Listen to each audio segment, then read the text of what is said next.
Okay, I think we should be ready to go now. Sorry about that. I have not streamed in 3 years, so we're having some technical difficulties. As you can see, we have the full screen today because we're going to be going over some websites as well. But yes, hello, my name is Hidden Moon. I'm one of the hunt team on Dynamis, and I love to run trains, and I would love to get more of you to run trains. So today we're just going to go over my whole process and what you need to do. My trains are not necessarily the best trains. You might not want to run your train the way that I run it, but even if you want to do something different, hopefully it should help and be useful to some of y'all. So first thing we're going to go over, I get this question a lot. No, you do not need plugins to run a train. In fact, it is helpful if you do not run plugins, which you should not be doing anyway. You should not break the terms of service of this game. But you do not need plugins, you don't need anything special. We're going to do everything through in-game macros. As you can see, I have a lot of macros. All of this is hunts. All of these are also hunts. So that's the first thing we're going to do. If you're a console user, you can still do this. And we have a lot of console contributors who help us. And so, it's not something that should limit you. You might want to get a little USB keyboard so you can set up some macros when you do that, but it's still very possible, and we'd still love to have you. But yeah, as you can see, I have a lot of macros all related to running trains. We're going to go into that a bit later. So this setup, it takes some time to do, but once you have it set up, it's very quick. Couple other things we're going to do in our character settings and our HUD. Display name settings. This is very helpful if you run large trains, and a lot of people die on them. Under HP bars for others, under other PCs, we're going to have it show the HP bar whenever HP is below 100%. This makes it really easy to see if there are a lot of dead people on the ground, because all of those dead people's HP bars will be showing up even if you have their names turned off. Another thing that you're going to want to do, go into log window settings, click the battle tab, and get rid of everything, or nearly everything. I used the battle tab for my novice network, but that's not important. Everything in this battle tab, under all of these categories, needs to be unchecked. And I know some of you are going to be like, but I need the battle tab so I can fight Raiden. I know. You can put it back when you're done. But what happens is there's a maximum number of messages that can be held in the chat log. And when you are on a train with 100 to 500 other people, all of those messages show up in the chat log, and what will happen is you will lose the messages that tell you where the marks are going to go. We're going to go into that in just a second. So you're going to lose your flags in chat for the hunts. So you can always put this stuff back if you really need it. I have it off all the time. But if you get rid of all this, you will not lose your hunt flags. And then another thing we're going to do in the log filters is it doesn't really matter which one you use. I know some people use event, some people use log4. We're going to make one of these tabs, I use event, be just echo logs. So when echo is a message you send, it quote unquote echoes it to your own client, but it can't be viewed by anyone else. It's like a system message to yourself.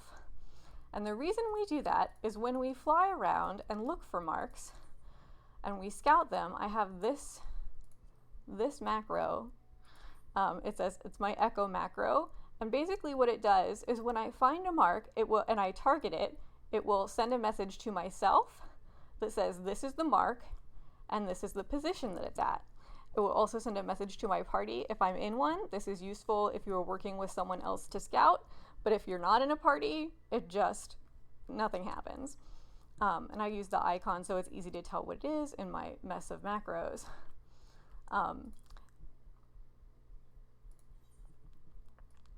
So that's how you keep track of where you find things. Now, how do we find things? Okay, I know it's complicated. It sounds really hard. We are going to go to all the potential spawn locations and look with our special eyes. It's not that hard. In Dawntrail, the A ranks only have 7 or 8 potential spawn locations per every map. Now, there's a couple ways we can look for those spawn locations. There's lovely scouting sites. This is Turtle Scouter. It's my personal preference. There's also Prime Hunt tools. There's a lot of different things that you can use to find the map locations. So it's showing Endwalker right now, but if we just move to Dawntrail, as you can see, there's not that many spawn locations per map. These are the only possible locations. You are not flying around the entire map looking for things. You're going to specific spots. So we can pull this up. Another thing you can do is you can pull up, if you don't want to use one of these scout maps, you can pull up something like Faloop, pull up an A rank. Again, it's going to show you all the potential spawn locations. There's a ton of websites that have this stuff. Whatever you prefer is fine. So I like to scout in the order that I run a train. I start my trains for Dawntrail in Kozamauka because I like to run my trains in the order that you can unlock flight, which is not necessarily the order you can visit things. First thing we're going to do, when we go to our first zone we want to fly around in, make sure you're in instance 1. It's an easy mistake to make, to be in the wrong instance, to think you're scouting one instance and you're actually scouting a different instance. But easy to solve. Just go to the Aetheryte, select instance 1, and we're just going to fly around and look at all the potential spawn locations and say, oh, is there a thing there? If we find a thing there, I'm going to hit my echo log macro. It's going to echo it to party chat, or sorry, not party chat, my personal echo log, as well as party chat. I'm not in a party right now, but if I was in a party, if I was scouting with a friend, okay, here we found one already. This is Rain Triller. I'm going to hit my echo macro. It's going to send it to my chat. I have the event log set to only show these echoes or tells. Occasionally someone will send me a mark and tell. I'm just going to hit my macro. Then I'm going to come back to my scout site. This is something you don't have to do, if you are scouting a train and not running it, I recommend doing this. We're going to go to Kozamauka 1. We're going to say Rain Triller is here. We're just going to click that spot, say that's where Rain Triller is, and then we're going to keep on going. So what this does, if you're using a site like Turtle Scouter or Prime Hunt tools, is allows you to share a map with other people. So if you scout something, but you're not able to run it, you can send all of your locations to other people, or just as a backup in case your game crashes, you can keep it for yourself. This location does not have an A rank on it, so we're just going to keep flying around. It is a little bit boring, but I enjoy it. Especially, I think these new zones are really pretty, so I think they're kind of fun to fly around in, and the music really slaps in a lot of them.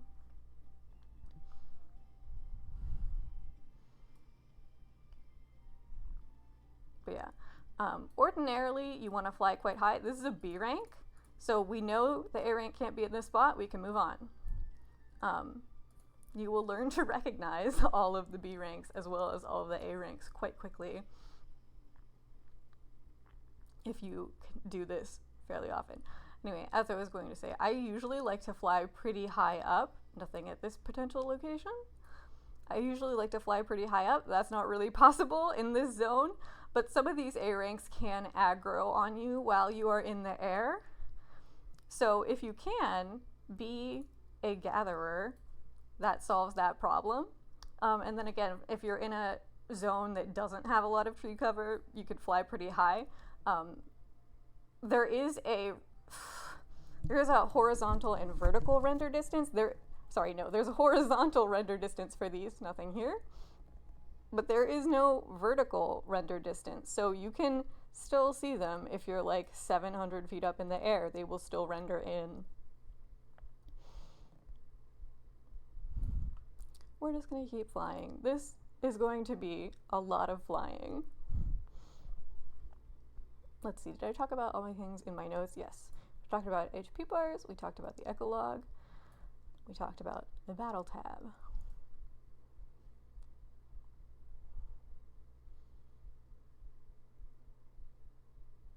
Okay, and we found the second A rank in this zone. So I'm going to hit my Echolog again once I'm targeted on him. Go back to the Aetheryte and switch to Instance 2. You can teleport back to the Aetheryte to make it faster. I'm not doing that because I'm really low on Aetheryte tickets.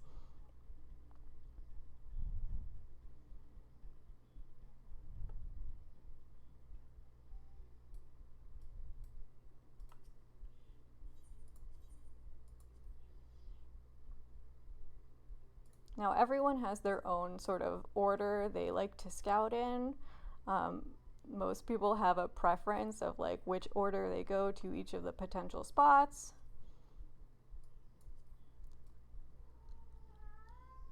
It's the kind of thing that if you do this a lot, that's a B rank again, so we're good, we can leave this spot. They do wander a bit. If you can't see them at first, you can sometimes you need to go in a little circle and look around, but they are pretty small spots. Excuse me.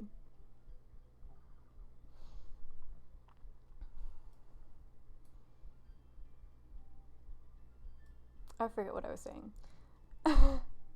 It's fine. Okay, here's Pakucha again in Instance 2. If you see the same mark in the same spot, and you don't know what instance you're in, because it will make you second guess sometimes, it will tell you on the flag for your little echo macro, however you like to line that up. So that's how you can make sure. But like I said, there's only 7 or 8 potential spawn points for all these A ranks, so it's very common to see them in the exact same spots in multiple instances. And yeah, again, if you ever forget where you're going, you can look at your little scout map and say, oh, I checked all these places off, now I'm going to go down here. Check this place, nothing here. The next one is the most annoying one. I usually don't fly around here. There are a couple maps that have like a really annoying spot to scout.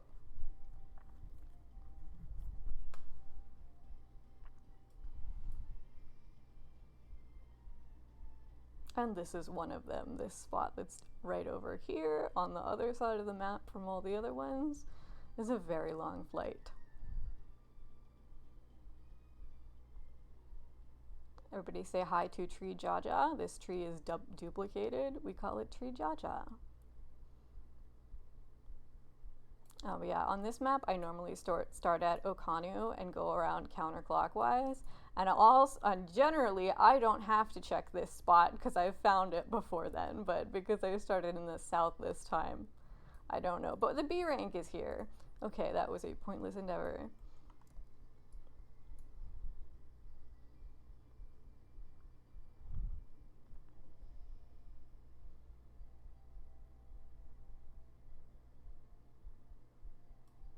While we're flying, let's see why Streamlabs is yelling at me today.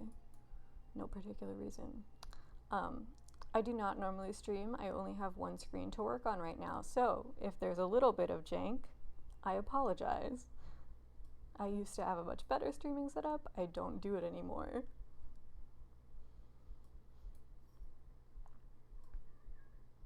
Alright, closing in on one of the next spots to check. Does not appear to be anything here. Hello, Dandelion. My cat is here. My cat loves to scream. So if you hear something in the background, it's her.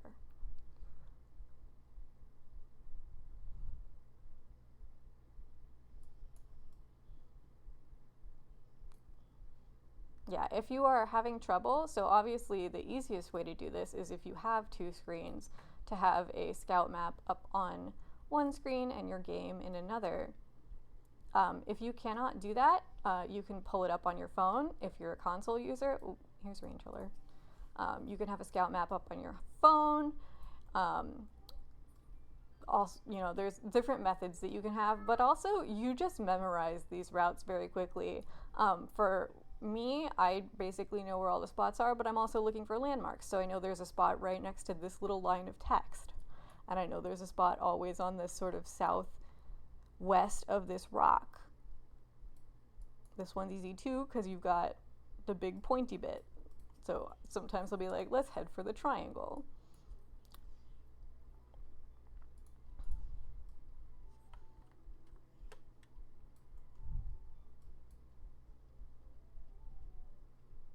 Again, this is another one I know where the spot is because this little bit of text. There are these little crosshairs on the map. Those are useless to me.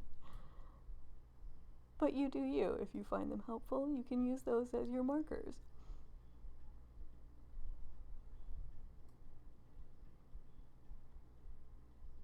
Some trees you can fly through and some trees you cannot fly through.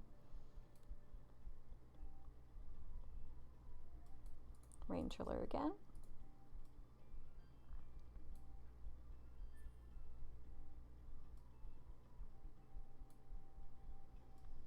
Now, as you can see, I have not been marking my map on the website because I forgot. Sometimes for me it's distracting to go back and forth and back and forth and back and forth. So I'll usually, if I'm going to mark a map, I will usually scout an entire zone and then go back. B rank. I will scout the entire zone and then go back and mark the map. A bug just flew into my face. I will scout the entire zone and then go back.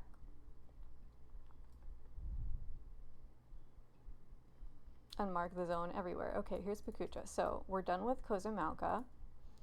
So I can mark all of the other spots. So Pakucha 1 was right here.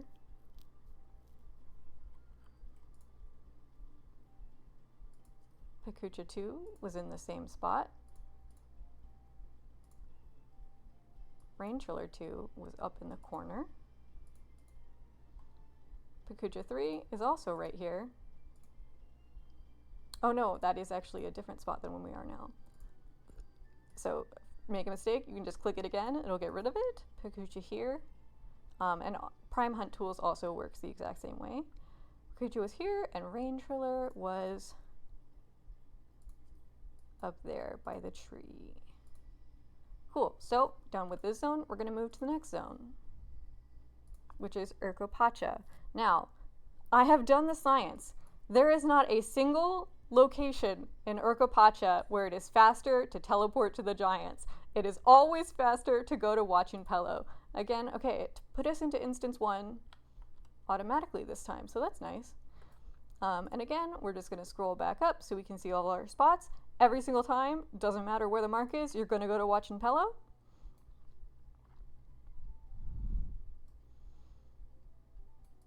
This spot looks clear. I'm going to fly over. My marker to get from the spot that's right north of Wachinpelo to the next one is this little city. It's just to the left of this little village.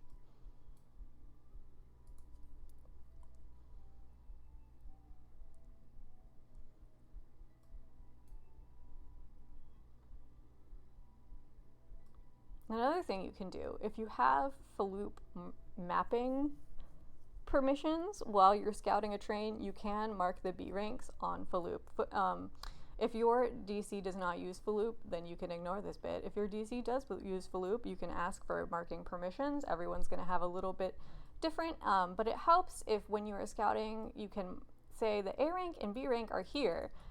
And that means that the S rank cannot spawn here. So we found Nechu Siho. We're going to mark him with our echo. Move on.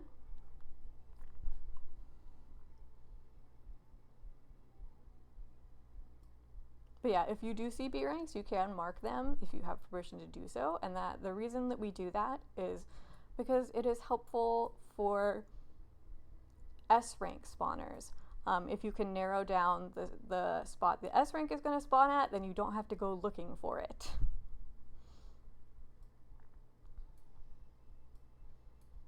But yeah, S ranks cannot spawn where A ranks and B ranks have spawned. So that's what mapping is about. No B here.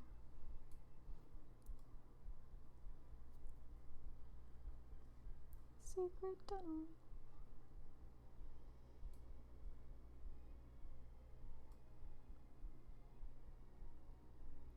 I'm a little sad it's not snowing. I think, okay, here's the B.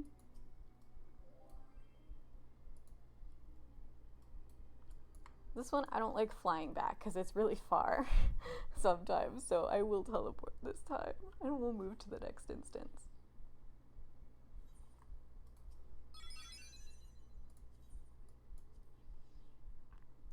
Someone just spawned an S rank, so I should probably relay that. Oh, I don't have, well, ordinarily I'd relay that, but I changed up my macros. We are in instance 2. Okay, sometimes it's very easy to do this. You can fly away from the ether ray without actually having changed instances. Here's Nechu Siho.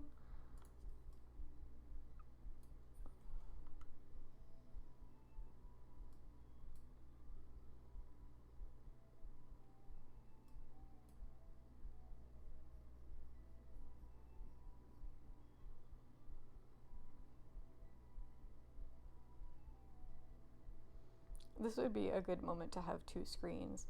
A lot of times what I do when I'm scouting, oh, here's the queen, that was fast. A lot of times I will just put on a YouTube video when I'm scouting, pop it up in the corner, have something to do. But also it's kind of just nice to vibe to the scenery sometimes. And these zones have really good music. So I find this relaxing.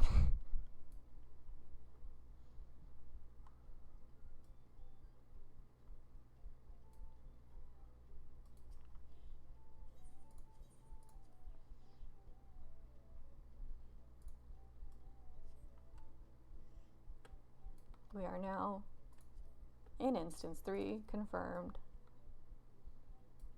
I love it when they pick close to the etherite spots. But yeah, this is a time commitment. Obviously, it's a lot of flying around. Having only 3 instances in these first 2 starter zones has made a huge difference.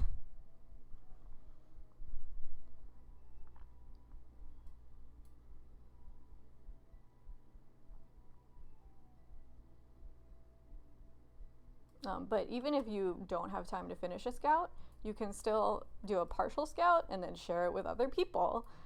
So any amount of scouting is very useful for all of us.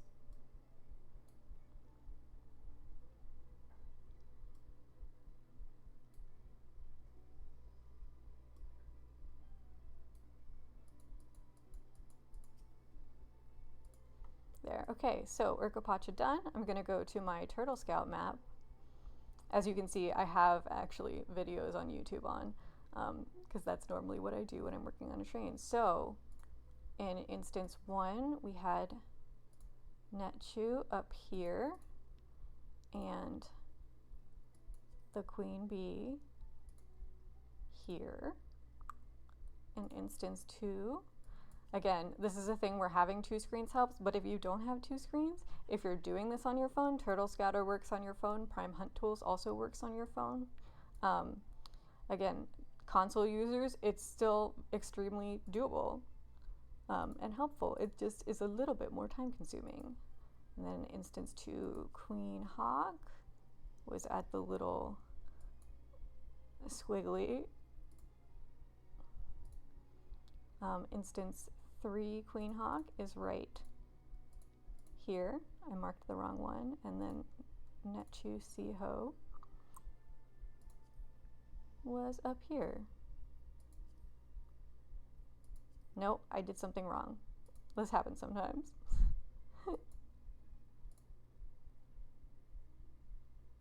Instance 2, Nechu Siho was north of Watch and Pello. So that is correct. I messed up instance 3. It happens. You just fix it. Queen Hawk north of Watch and Pello. And Nechu Siho down here. Nechu Siho. Cool.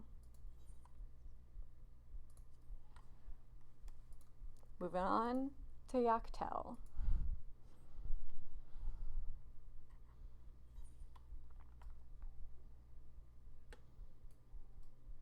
Again, like I said, I've memorized all these locations. If you need to have a map pulled up in another tab, on your phone, whatever, that's cool.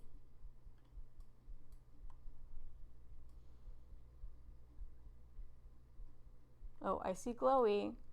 Here's Starcrier. Oh, I'm in the wrong instance. Okay, so this is a great example of something that you can do by accident really easily, is just accidentally go to the wrong instance. It's really not a big deal. If you're scouting for your own train, you will have the instance numbers in your little flags that you sent to your echo log.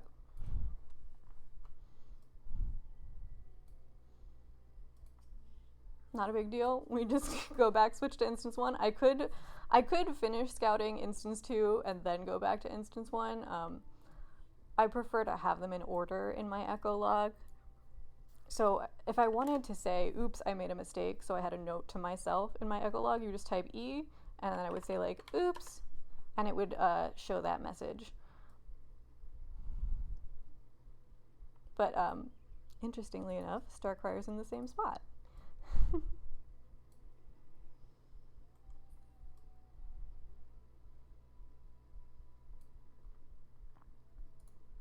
So while we're flying, I might as well go ahead and mark him on both instances.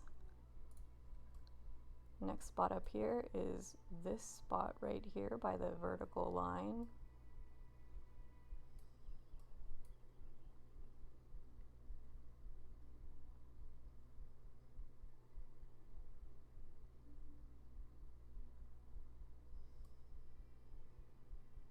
Yeah, this one looks clear.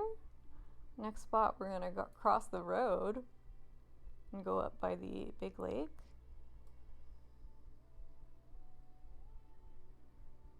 I see him. Here's the blue squirrel.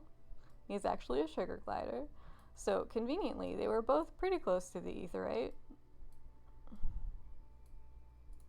Go ahead and mark Rax. Can scroll down a little bit.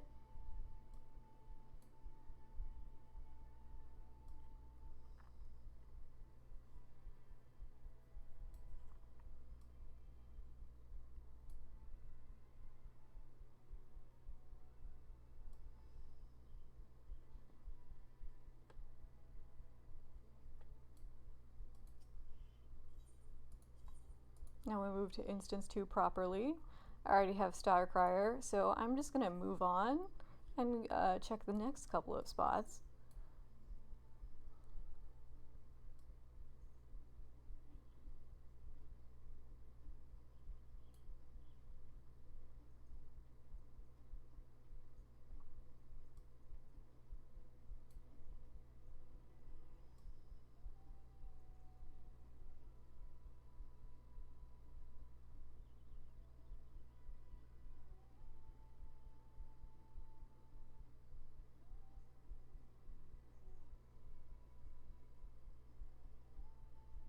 These spots look clear as well.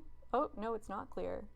So the marks are in the exact same spots in instance 2 as well. Like I said, that happens. It will make you think you did something wrong. You didn't do anything wrong. They just legitimately appear in the same spaces a lot. There's not that many choices.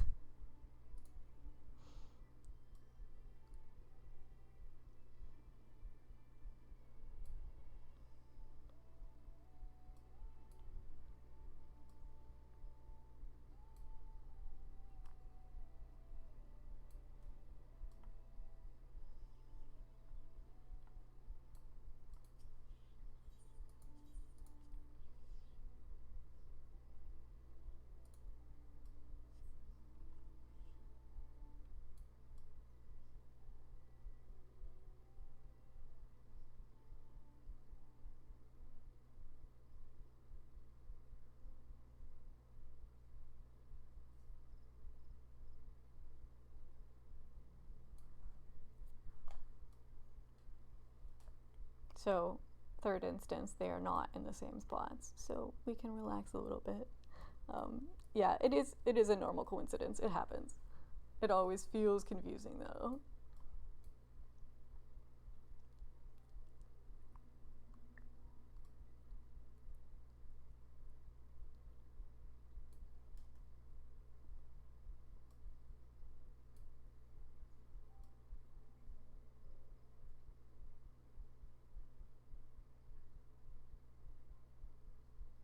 The night music here is so relaxing. I find this very zen.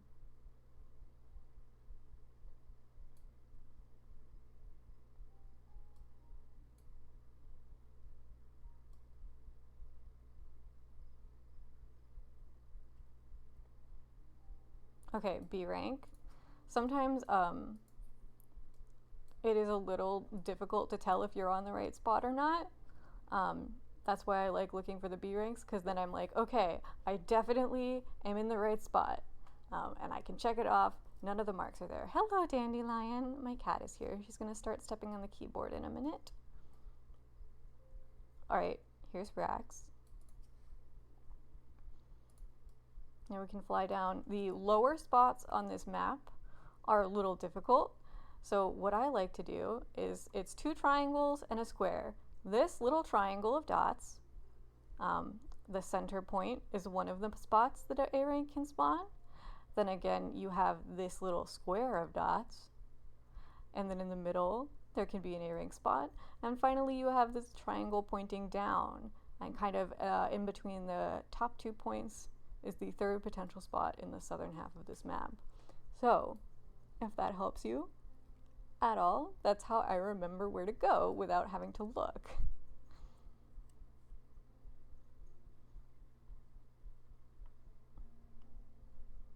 Another B rank spot, so we can move on. We'll go to the little rectangle next.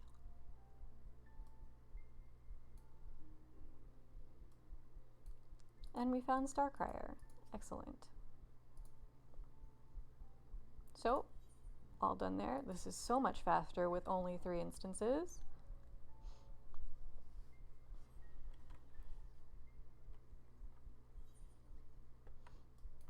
Check to make sure I'm in the correct one. I was not.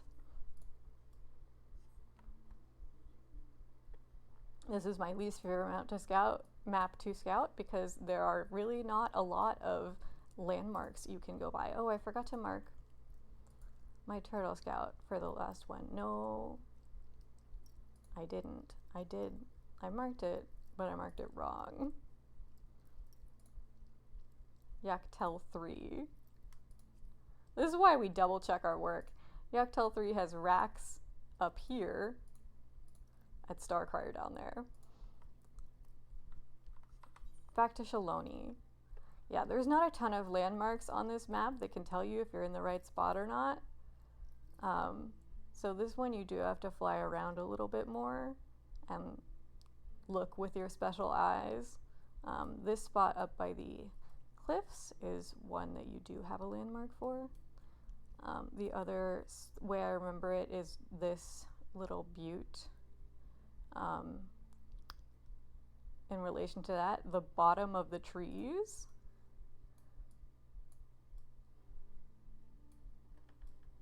And it doesn't help that this is a very brown zone and one of the A ranks is also very brown. Okay, nothing there. So I'm gonna go to the tip of the butte, the line.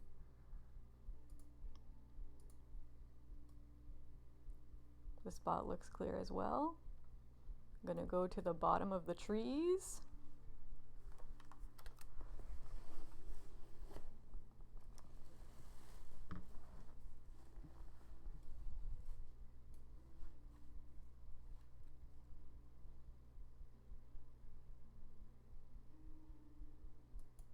Also clear. This little bump out is also a good marker.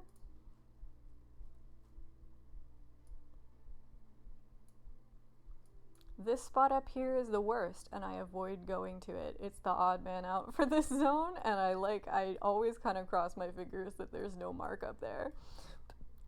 Next spot we're going to check is right next to this line of text. And it's going to be a long flight, so buckle in.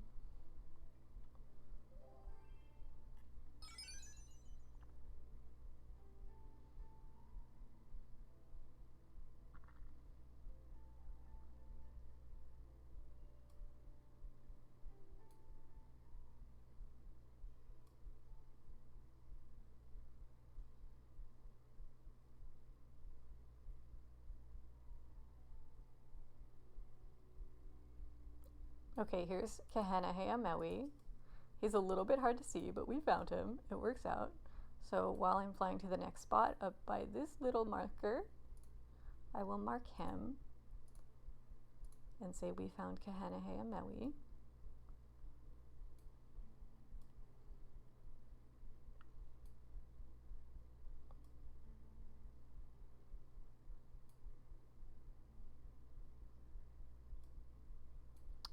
The snake here is a B rank, but because it's among its model shared friends, it's really hard to see. Okay, so it is going to be in the annoying spot. Way up in the corner in the woods.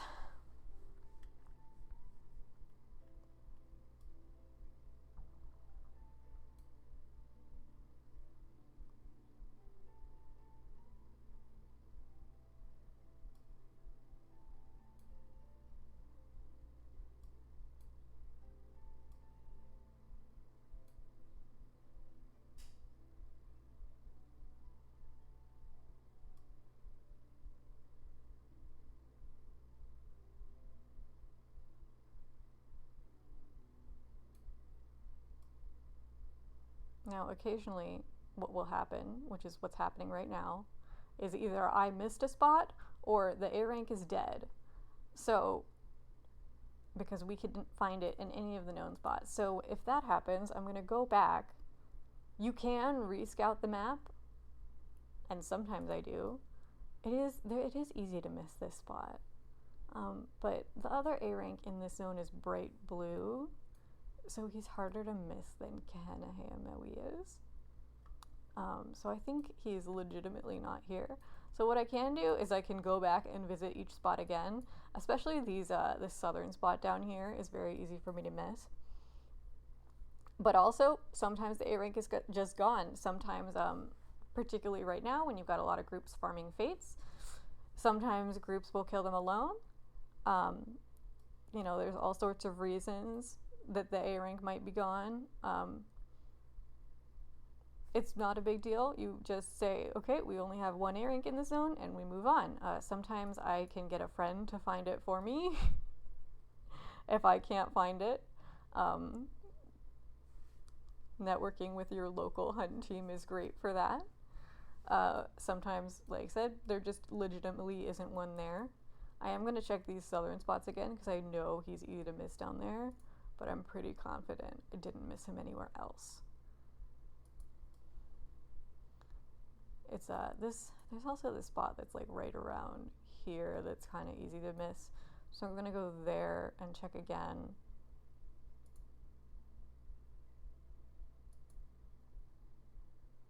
And I think I might have skipped the train station. So we have, multiple places we can check again. But I do not see him.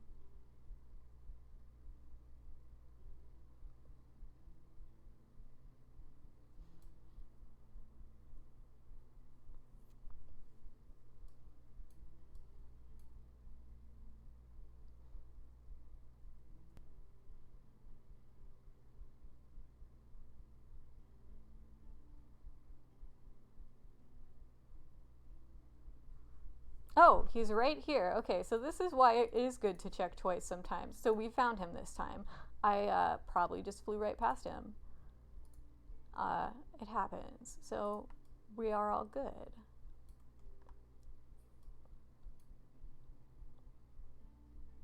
So yeah, like I said, that time I just missed him on the first pass. But sometimes they really legitimately will be gone. And it's not a big deal. It happens. We don't own hunts. It is, generally considered polite for people to leave A ranks in the current expansion for hunt trains, but not everybody will. Not everyone knows that hunt trains exist. It's not a big deal if they die. Now, the other thing that sometimes we'll find marks missing for is marks do despawn. If they've been up for 24 hours and no one has touched them, they will disappear. That doesn't usually happen on populated DCs. It does occasionally happen on Dynamis. If it does, not a big deal. However, they generally do all despawn at the same time, so you will notice if there's many marks missing.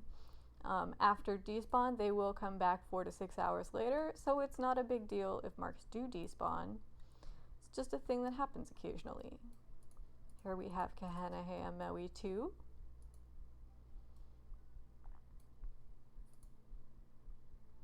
I'll mark him. We'll fly to the nebulous spot. Looks clear.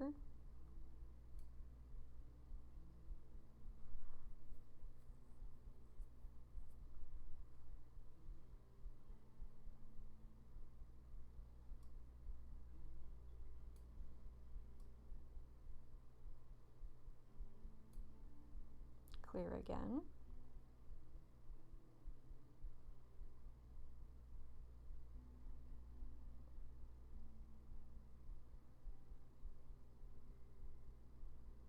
Someone's got their P8S mount.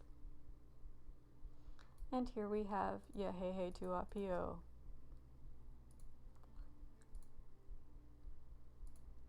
So that was an easy one. Because we are close to an aetheryte, I'm just going to go to that one. And like I said, I have a preferred sort of zoo order that I visit all the spots. But occasionally, if I'm close to an aetheryte that's not my usual order, I'll just change and go that way because spending money sucks. I don't want to pay for teleports.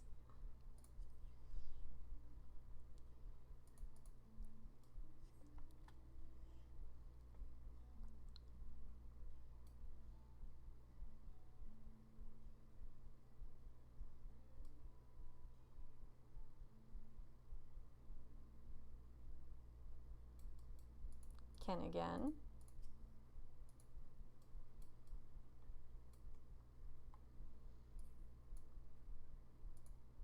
Right up here. You will also get a lot of sightseeing points if you do this a lot. There are lots of sightseeing points on the way to all the A ranks.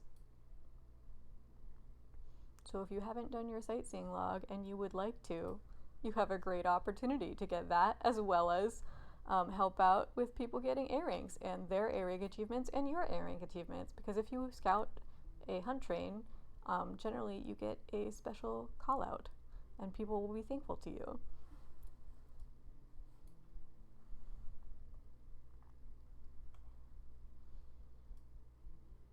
So yeah, like I said, I like to go to this spot last, but because we're just going to go in a big circle, this is the next point in the circle, so I'm going to go ahead and just visit there now.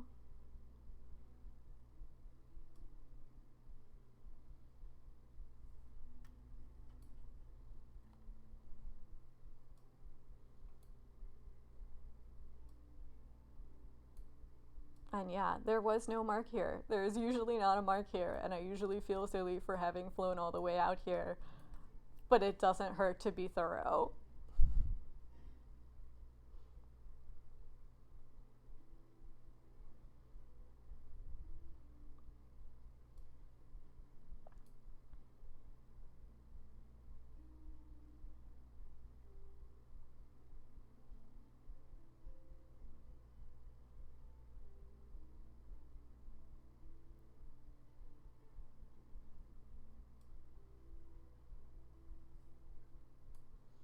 Looks like nobody at this spot.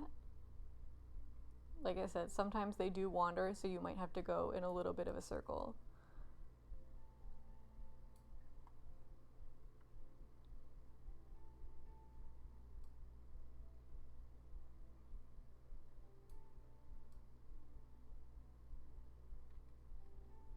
Nobody at the nebulous middle of nowhere spot. We'll go up to the end of the line. V rank. So we can go ahead and leave immediately.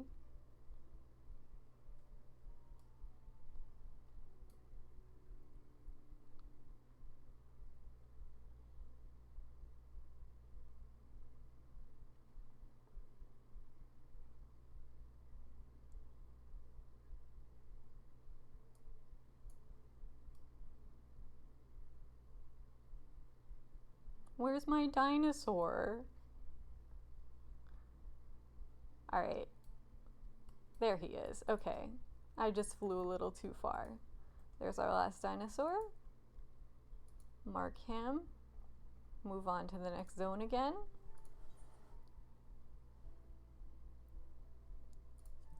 I like to start at Yasulani.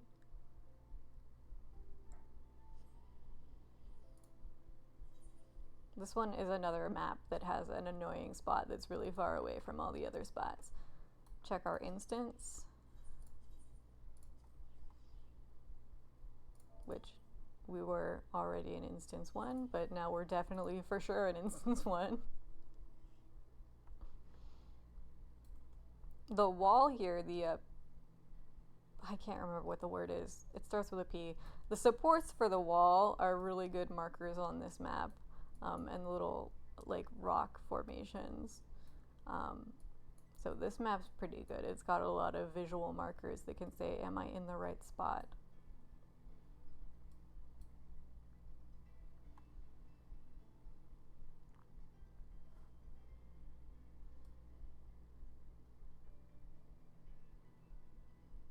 So okay, here's Heshwala.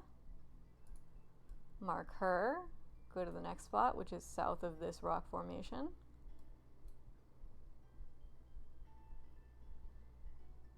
This is the map where there's not a ton of flight time in between marks, so I'm not switching tabs to mark them on the map till the end.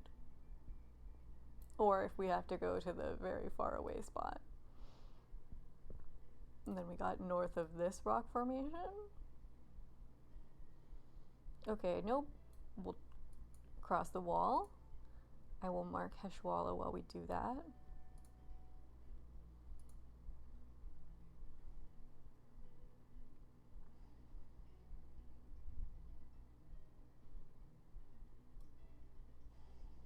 And then on this side of the wall, we have one that's a little bit north of Electrobe Strike.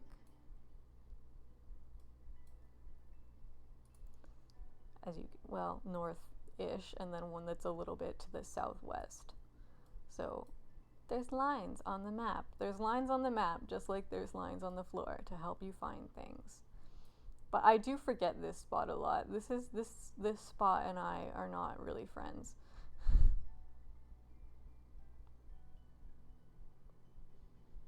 The other one's a little easier because you have this like table. So that is not a B rank. Oh, it is a B rank. JK, it is a B rank. Then we're going to go to the other side of the miniature wall.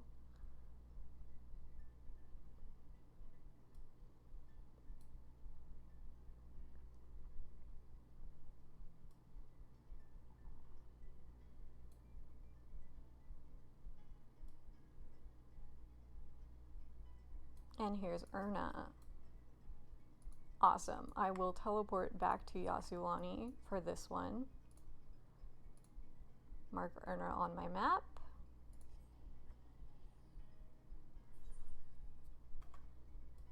Make sure to switch instances when you do teleport.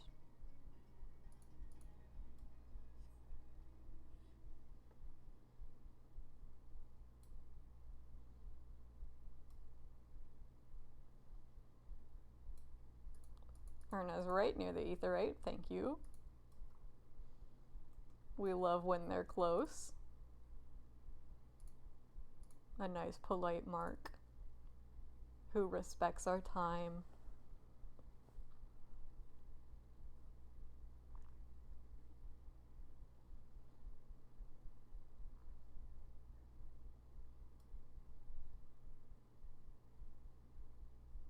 Nothing up here. We do have a little Orcus friend.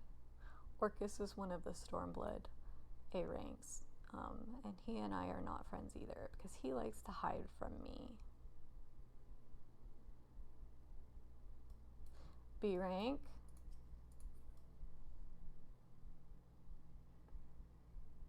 So we don't have to fly around all the way around that spot.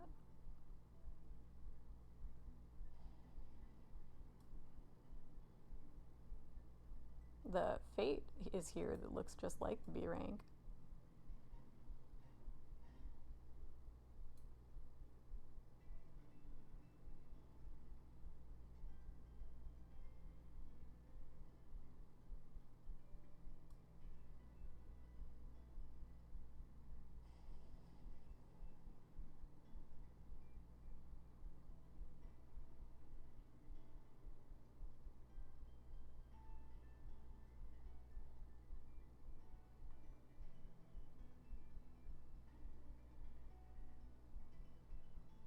my least favorite spot. We do get a nice little spicy lamp here, though. If you were around for B rank. Yep, B rank. If you were around for Endwalker trains, people love the lamp. That is a meme. Every data center has its own train memes, but lamp seems to kind of transcend all. Everybody loves the lamp.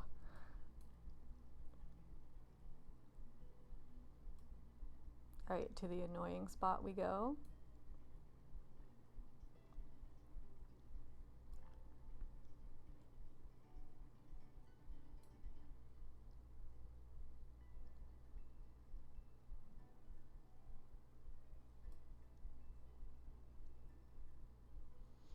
Nothing there. I do appreciate the marks in this zone are very easy to see because they're both bright pink against this gray landscape.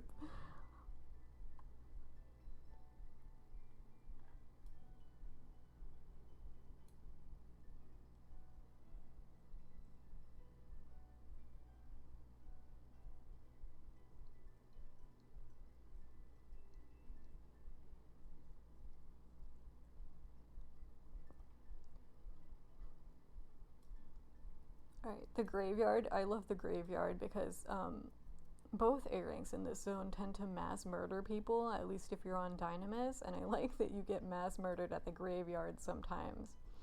Here's Heshwala. Okay, she is very far back there. She made me nervous for a little minute. But yeah, that's nice and close together. They're buddies. So final zone, moving to the final zone. Let me rearrange my microphone for just a moment.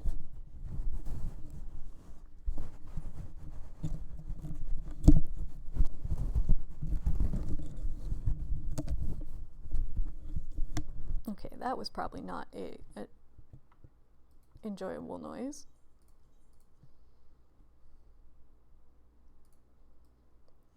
Oh, no, we do need to be in this instance. Okay, I almost forgot the third instance of Heritage Found, but my muscle memory remembered.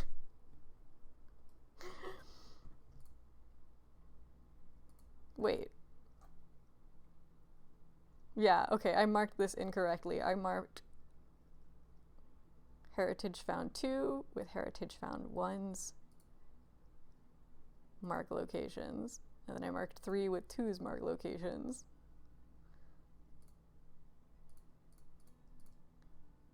I don't normally use maps when I scout for myself, so this kind of thing happens a lot. You do always want to double check with your echo log versus your map a couple times. So yeah, instance 3, B rank right there. We're gonna ignore him. So as basically, there are, you know, like I said, they do wander. They are quite large spawn points. As soon as I see a B rank, I leave. If I don't see a B rank, I will kind of fly over the entire thing, but that's the nice thing about B ranks. They can tell you immediately that you don't have to continue checking.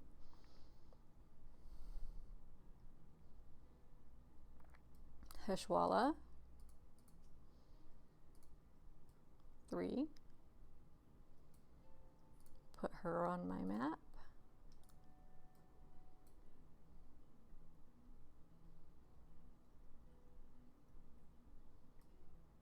Nothing here. I could have flown further, but I'm pretty confident.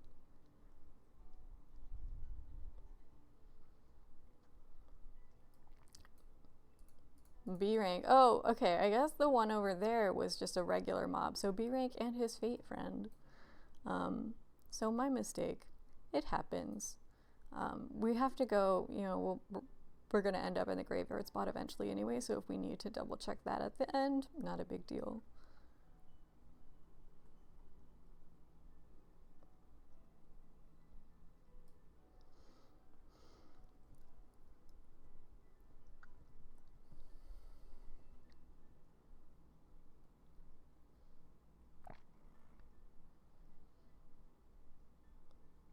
Dandelion. My cat Dandelion is bathing herself in the noisiest manner possible.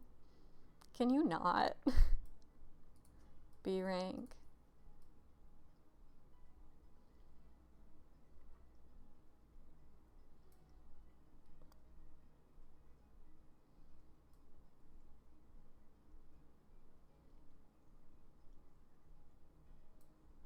Go to the wall.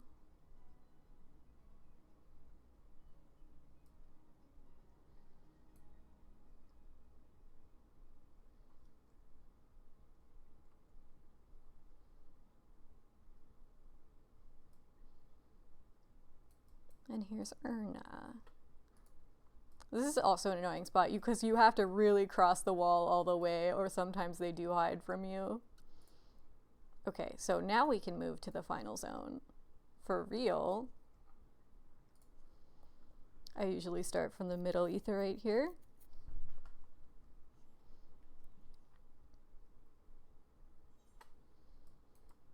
Check our instance. Make sure we're in instance 1.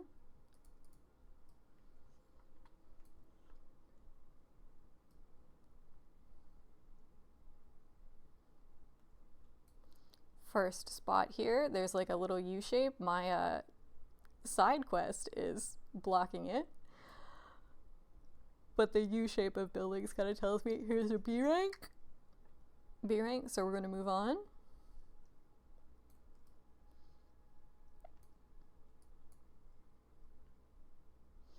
And I will show you what mapping a B rank would look like on Faloop, just in case you do not know. A lot of these are done already, but we're in instance 1, and that's Jewel Bearer. So Jewel Bearer, I'm going to click on Jewel Bearer 1, and then see, this has already been mapped, but what I would do is I would select the spot I saw him and then just say report new sighting.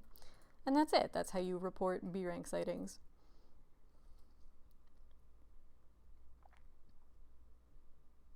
Okay, here's Sally the Sweeper. So that's our first one. So while I'm flying, I will mark Sally 1 right here.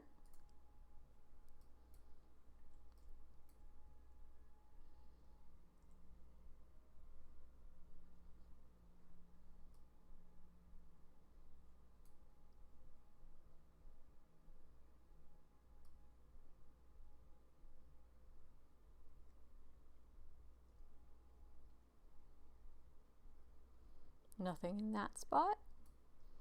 Keep flying.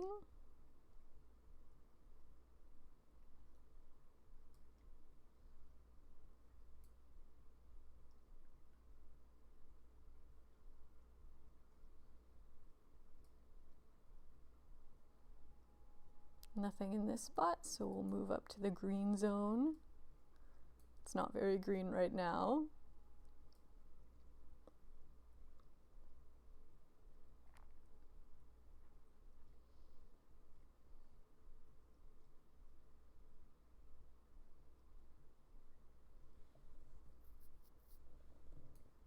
The little circular tree things are very useful. I don't need to harvest a lush vegetation patch right now, but thank you. The little circles on this map are my useful landmarks here. So it's always right below this one, and then it'll be like right slightly above and to the left of this one will be the next spot. Which should be the spot we find the second A rank in this zone. I'm still going to fly and double check because, like I said, sometimes we either missed them on our first pass or there's only one A rank up. So even if you're like, this is the only possible spot that he could be. Let me get this sightseeing point really quick. I do switch classes to get sightseeing points even though they give you like the least EXP. So yeah, like I said, we do fly to the spot to double check, even if there's only one potential spawn location we haven't checked left. Because either sometimes, like I said, we can miss it, or there won't be an A rank there at all, and we need to know that rather than just assume. It's not a huge deal if you make a mistake on a train. Some people, you know, most people are very understanding. I've had a lot of chaotic trains in my life, but it doesn't hurt to take the 30 seconds to check. We will scout backwards this time. Backwards my usual order because we're starting from this etherite.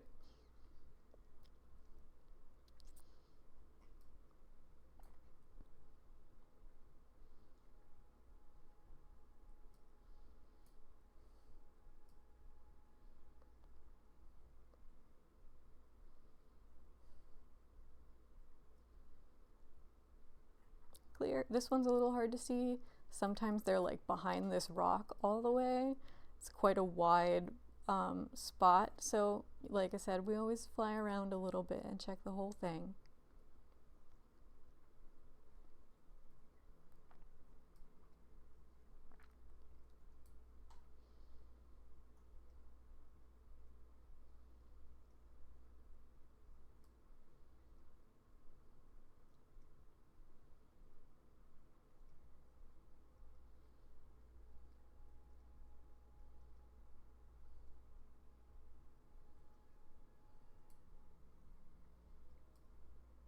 And here's Sally.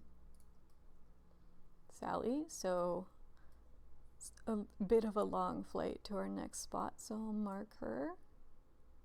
And oh, I forgot to put Cat on our instance 1 map, so I'll put him, and then I'll put Sally in our instance 2 map.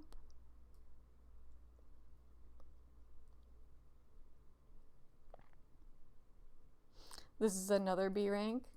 He's the cutest thing ever. I love him. I want him as a minion or a mount or something. He's just so cute. He's a little friend. It's friend-shaped. Again, I'm not sure if they finished marking instance 2. They did not, but they do have that spot as cited already. So you can see I was marking these yesterday when I did train yesterday.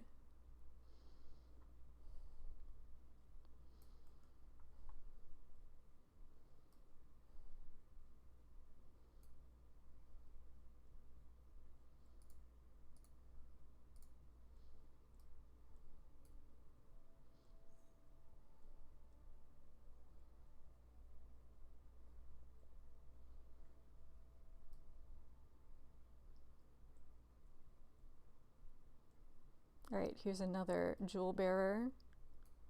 So Cat is probably in our final spot right here, but we're still gonna go check manually.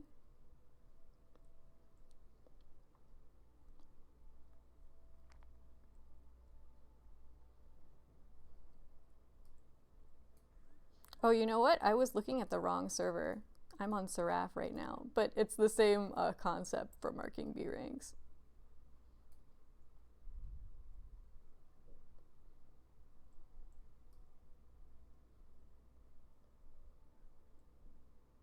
And there he is as expected. Fly back to the Aetheryte to swap. Put him on our map. And we'll do our final instance.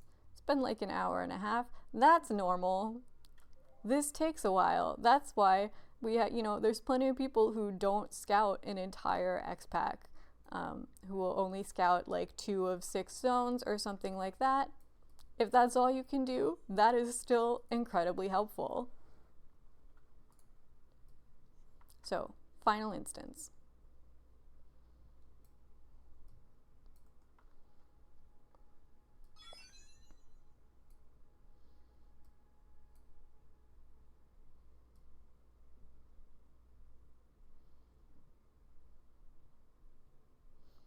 It's the little friend again. No, that's not the friend. That's not the B rank. That's a normal mob. But it's still friend-shaped.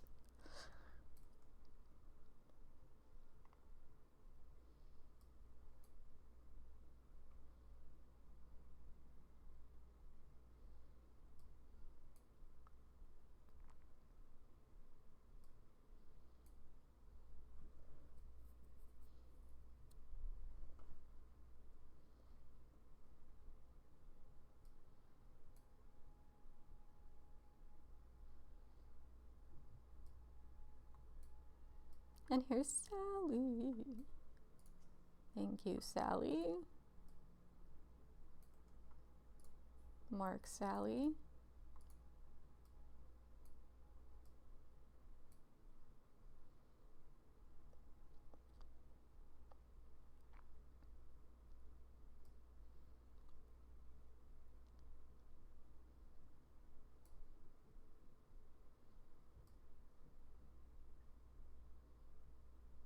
No Cat so far. We're gonna fly a little bit because it can be in the corner, but it looks like we're clear. The sunrise here is very beautiful, even though it is kind of cloudy. But I really love the lighting updates they've made. Like, I already thought the skybox in this game were absurdly pretty, but I mean, even in the gloom, that's gorgeous. Nothing here.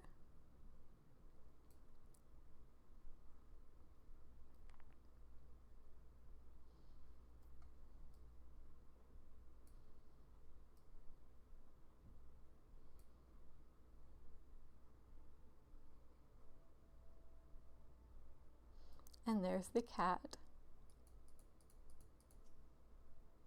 Alright, so that is our final mark for this scout.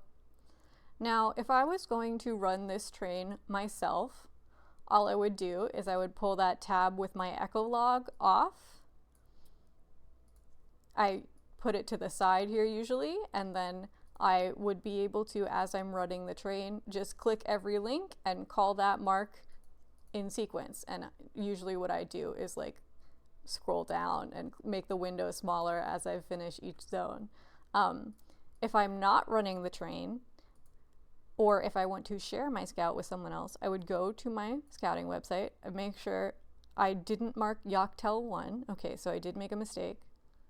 Yoctel 1 was the same as Yoctel 2, but I'm not 100% about that. So I will go back and check. But yeah, Starcrier left, Racks by the road, so Starcrier Racks. Now, I've double checked, I have all my marks in every zone, 36, 36.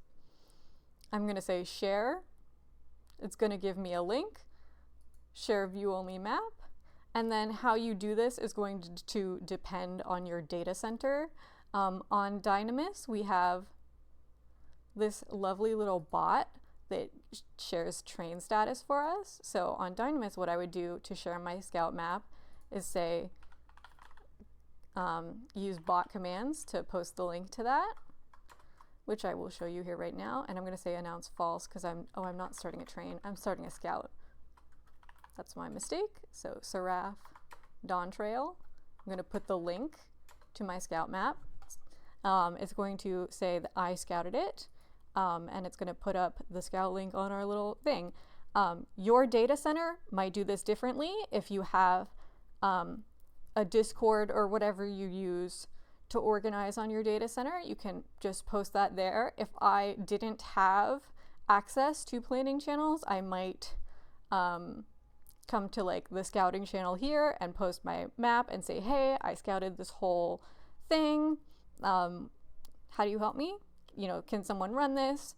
Or in like a lounge or a discussion channel, I could also post it if I didn't have contributor access. But getting contributor access, at least on Dynamis, is very easy. You ask and we pretty much give it to you. So that's how I would share if I was not going to run my train. Like I said, if I was going to run this train, I would just do it from my echo log. So now we are actually not going to run the train that I just scouted because I want to show you guys how I would run a train that someone else scouted. So my friend has scouted for me the train that we are actually going to run. See, this is Prime Hunt Tools. This is the other map website that's very commonly used. It works and looks basically exactly the same as Turtle Scouter. So I'm going to go back to the world that I'm actually going to run my train on, which is Golem. Now, if I was running on console, what you would want to do here is take this map and transfer every mark on the map to your echo log, which you can do by writing /e, putting the mark name, then going to the map, going to the map, flagging it, selecting the flag. So like this one is right here. So I would write /e Nachusiho, the flag, put that down, and then because we have instances right now, what you would actually want to do is write Nachusiho 1 flag, and then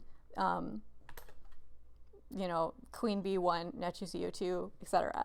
If you are on console, you absolutely, I really think you need to have an echo log. It is quite difficult to place these markers manually while the train is going on. If you are on PC, you do not necessarily have to move the echolog, particularly if you have two screens. If you have two screens, you can just manually flag the next mark as you're flying around. Even if you don't have two screens, on Dynamis, our marks die slow enough that I can, pick up the next flag as I'm killing whichever one I'm killing currently. So I don't mark my echolog if I'm flying someone else's map. However, like I said, if you're on console, you will want to transfer that. It's very simple. It takes about 10 minutes. And depending on your PC setup or also the data center you run on, if you're running on either Primal or Crystal, you likely will not have time as marks are dying to open another tab, click a map, place a link manually. So that's another situation in which you would want to update your echolog with like Net2CU1, Queen B1, etc., etc., etc. But yeah, I'm not going to do that. This is just another option you have. Like I said, so when I'm ready to run my train, I'm going to go, I messed up my relay link shells and I have not fixed them yet, so I need to make a new one. I'm going to replace Merilith with Golem on here and just make a new one. Yeah, no, you did find the word Merilith in there. So, I'm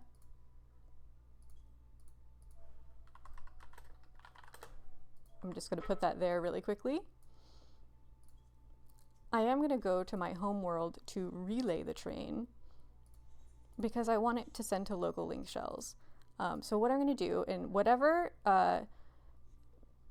you use to organize on your data center or server, some servers do not have their own things. You're going to say, like, you're going to go to your organization channel and say, I'm ready to run whatever world you're running.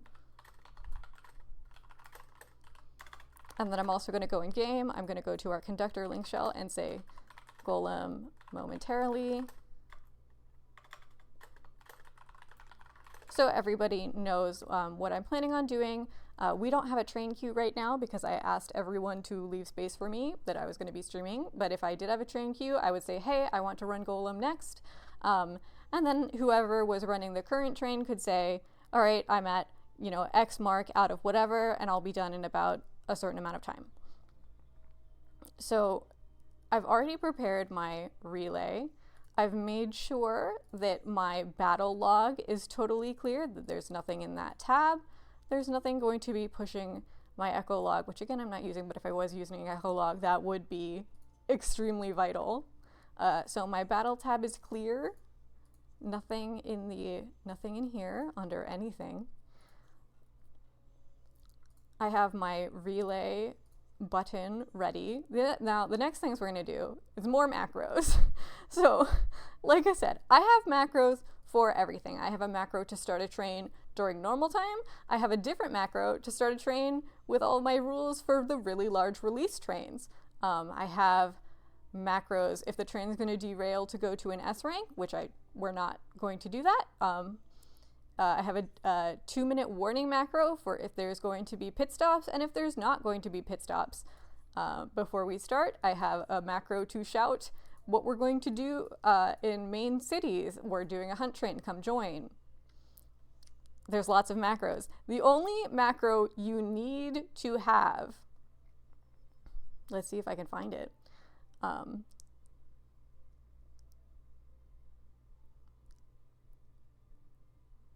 Is a next mark macro. This is the one that you need to have. It is not optional.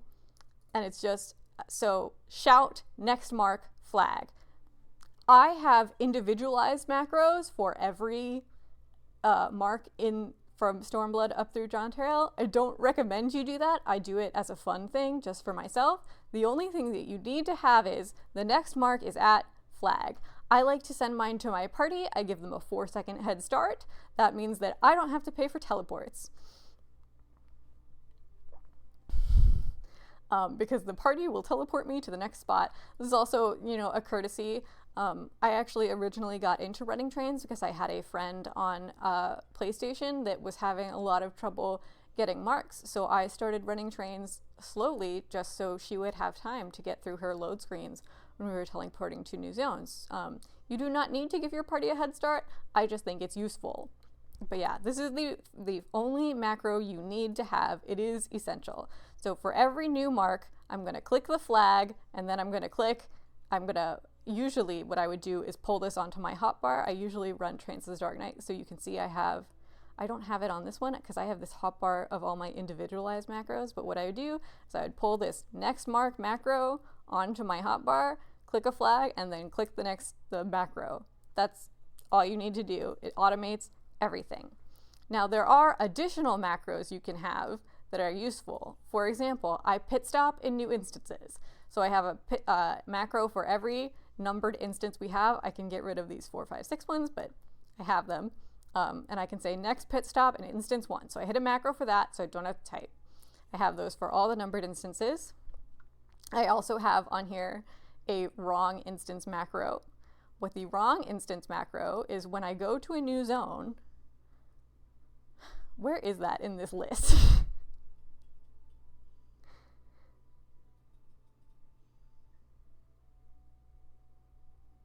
Sometimes I'm like, do I have here? Okay, here it is.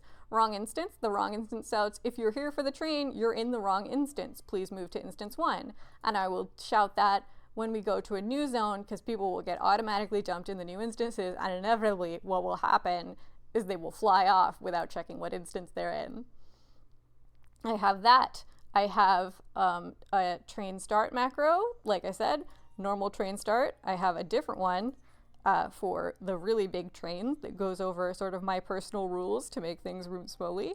I have a train end macro. I have 2 different train end macros. One that is a train end if I had a scout, and I will put their name in the macro at some point that says, please also thank this person. And then it will send a message to our conductor link shell that says I'm at my last mark, so the next person knows they can call. I have a different train ending macro if I didn't have a scout. It's basically the same, it just doesn't say please also send your thanks to whoever. So there's all sorts of macros you need. I have 2 different pit stop macros apparently. I should change that. I have a snack break macro because when I do the 48 and 64 mark trains, I put a snack break in the middle. Basically, I have a macro that says, please slow DPS. I have a macro that explains how hunt credit works. I have a lot of macros. Macros are your best friend if you want to run trains. Like I said, the only thing you need is a macro that says the next mark is here. But some of these other ones are also useful. You're going to see me use them in a minute when we run the train. And the next thing you have to do is, if you want to announce via Discord, which you generally want to do, you're going to want to have a post ready that says, I am running a train here. And the information that people need to know. I just copy paste from the last train that I did. We are meeting outside Okanu for this one. The world is Golem because on Dynamis we do not segregate trains by server. Everyone can run anywhere.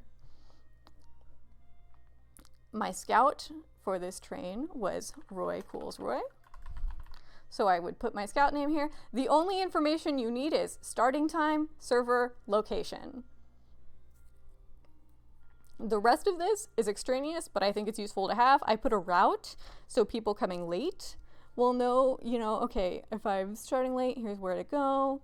But yeah, that's the essential information. And the time, I like to start my trains, depending on the train, 7 to 12 minutes from when I relay, which we are going to do now. Oopsie, I forgot to put a flag. So that happens sometimes. It's not a big deal. We're just going to go back to Kozumauka. I usually put it right around here. When I do trains, I like to start outside of the sanctuary because if you are in a server that gets congestion, having everyone huddled around the aetheryte makes it worse. So put your starting location and also pit stops, if you're running pit stops, outside a sanctuary. So close to an aetheryte, but not quite at it. Yeah, they're gonna make fun of me for that, but it's fine. It happens. Okay, here's my actual golem train location. I am starting it outside Okanu, and it's 6:14 now, so I'm gonna start at, so we do XX minutes. That says that's so people in different time zones don't get confused. I'm gonna put mine at 10 minutes, so I'm gonna start at XX24.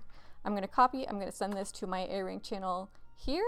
I'm also going to go to another, my other server. Not everybody relays in every server. On Dynamis, everybody relays in Faloop, and a couple people relay in Centaurio. Every server and every data center is different. So, you know, do your thing. No, not on Mari, on Golem. So now that I have done that, I'm going to invite my friend who wanted me to invite her into my party. I'm going to go on to Golem, then invite my friend.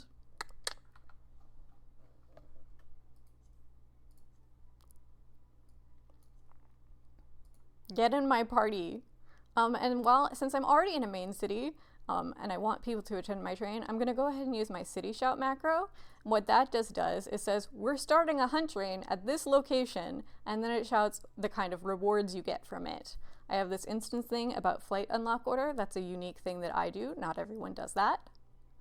I'm going to go to both sides of every main city and shout this.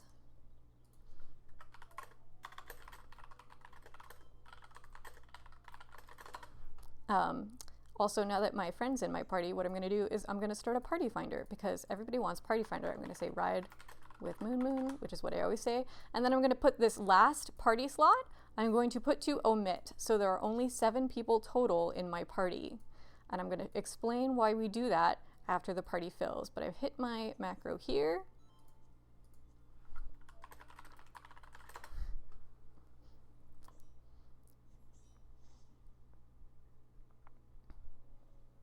I'm going to go to all starter cities and use this macro, and then I'm going to go to the XPack cities and use this macro.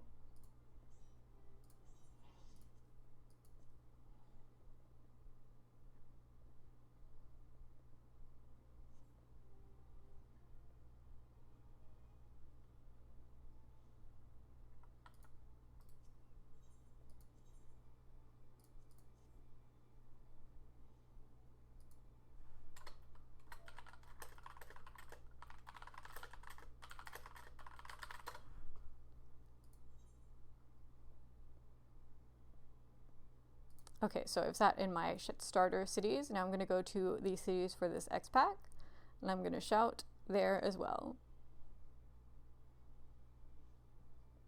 In both instances of Tula Yolal and Solution 9.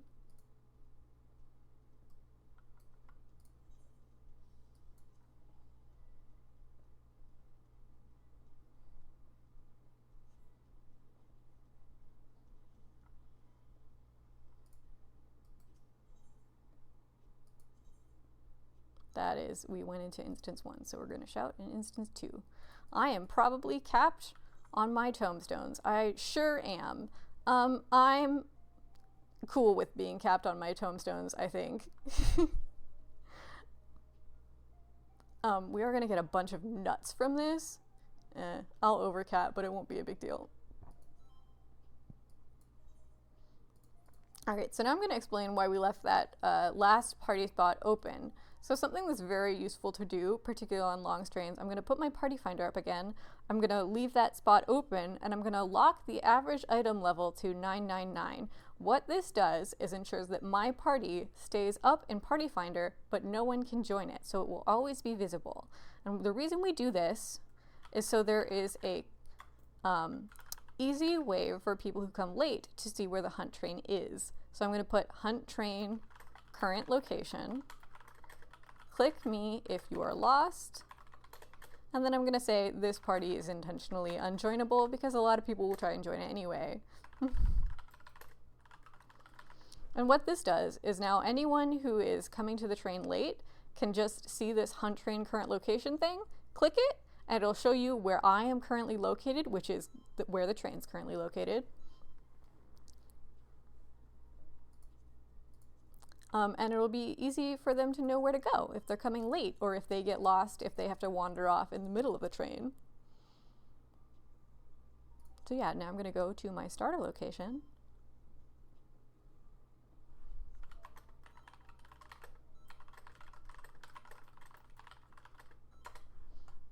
I'm going to tell everybody I was streaming because I personally think it's very rude to stream and not tell people you're streaming in a multiplayer game. And now I'm actually gonna stay down by the aetheryte. So it's easy for me to check how many people are on my train. It's not gonna be that many because it's only 6:30 and we're on Golem, which is the deadest server. And I've chosen that intentionally because I am going to call all of the mechanics for the A ranks. I'm going to explain all of them. It's also not time for the train yet, so Katy Perry is a fellow Femro. We love Katy Perry. She's a Dynamis celebrity.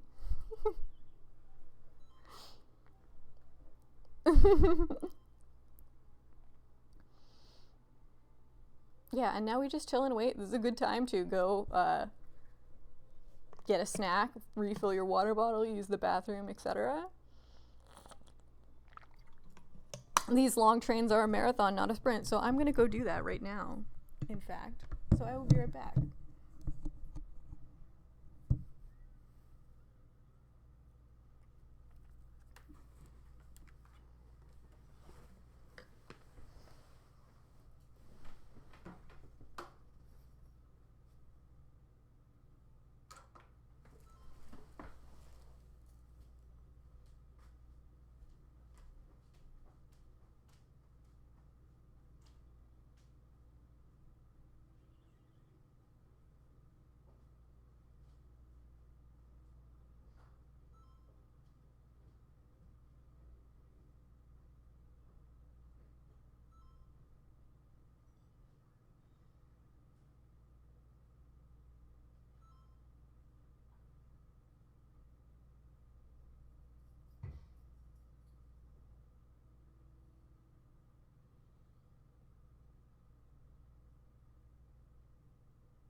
All right, I'm back. Let me get my microphone situated again. I'm back. I got my train snack. I got my water bottle. We're now 2 minutes from when I said I wanted to start, so I'm going to hit this pit stop 2-minute warning. What the 2-minute warning does, it says, "Hi everybody, we will be starting in 2 minutes." And then it says how many currencies you need to have to not overcap on currencies. Where do you get that information? There's a website for it. It's on the same website as the Turtle Scouter is. You just say, I have 36 marks in this train, and it'll give you a shout macro to say what you need. It'll give you either amount, it's broken right now. It just says, this is how many you need to have to not overcap.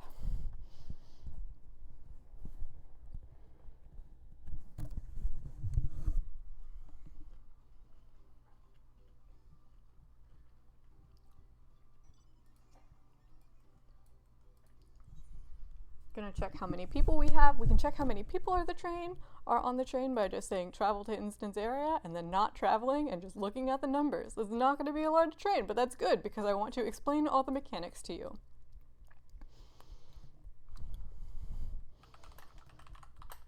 I'm going to tell everyone I'm live streaming.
Yeah, no drops, no drops.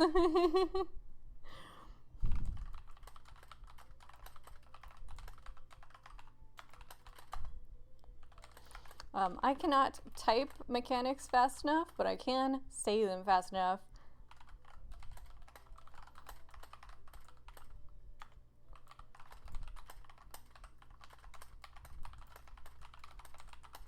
We are mechanic respecters on Dynamis. We love our mechanics.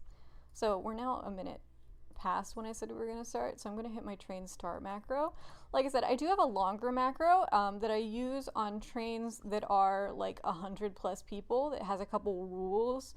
I like to have this because big trains get really rowdy. This is not a large train though. This is less than 100 people, so I'm just going to hit my regular train start macro.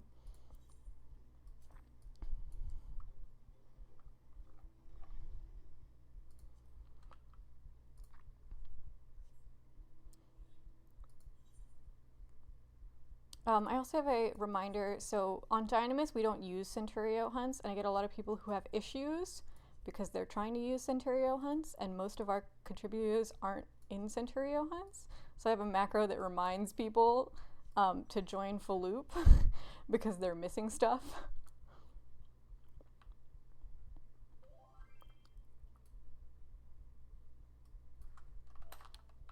We are still here.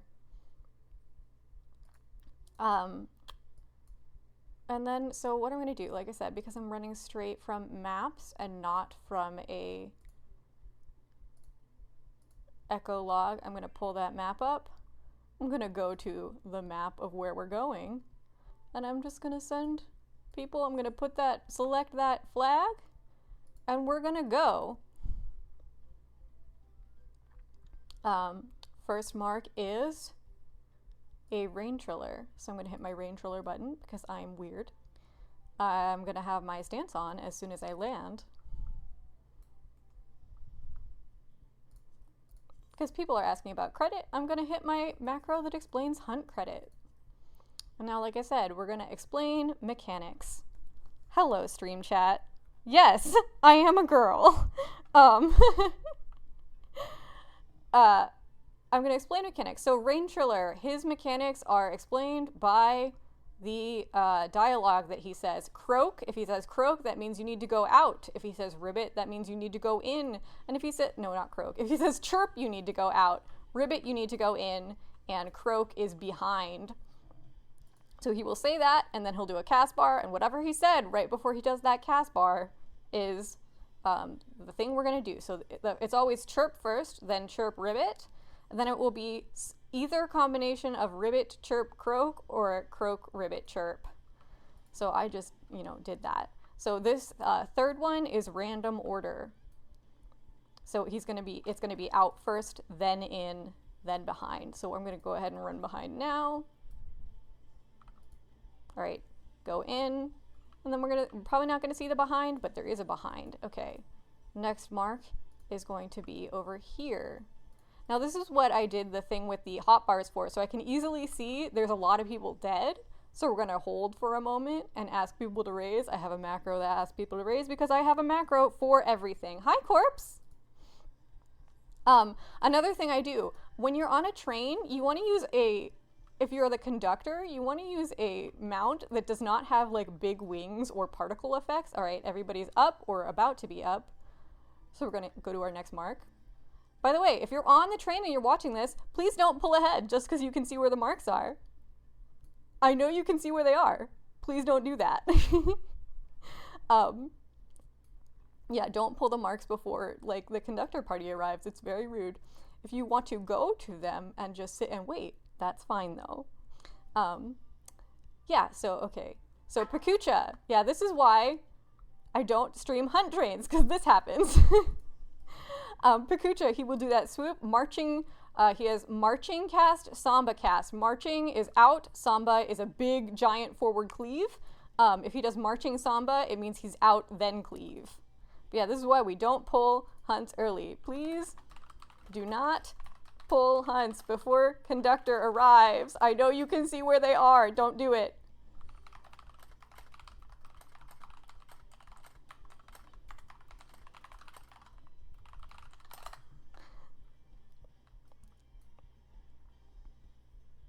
I'm gonna check my next pit stop location. Flag that next pit stop. I'm gonna dance.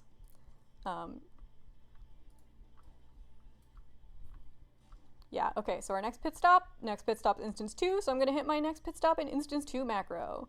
Everybody's gonna go over there. Yeah, it's okay. I know it happens by mistake. If you do know where a hunt is before I call it, that's fine. You can go fly over and stand quietly and not hit it. And there are lots of people, because again, plugins exist, whether I want them to or not. There are lots of people who know where hunts are, and like if you want to go stand there early, that's fine. Just please don't hit it if there's not like a major group, like it's not the bulk of the train arriving. So this is why I like to use a mount with that doesn't have wings or particle effects when I'm conducting, because I can come over here and just sit, and I know the pit stop is long enough when I stop seeing people. Hi, Trixie. I know the pit stop is long enough when I stop seeing people flying away from the aetherite. Not everybody runs pit stops. Not a big deal if you don't want to run pit stops. There's lots of people who run bullet trains. That's valid too. I like to do pit stops though. So I'm going to flag our next mark. It is Pakucha, so I'm going to hit my Pakucha button. Again, if you did not have individualized macros for every mark, which 99.9% of people do not, I would just be hitting that regular general train mark button. So again, Pakucha, marching, big out, mesmerizing march. So we're going to go out. Then he's going to do stirring samba, which is a half room cleave in front of him. Then he's going to charge somewhere, and he's going to do marching samba, which is out, then cleave. Yep. So he charges. He's always charging to an individual. Get out now. We can see he's facing that way, so we're going to run behind him. And he didn't get the mech off, so that is all good. I believe the next mark is here. Nobody died. I didn't see any hot bars, empty hot bars, so I know we're good to go.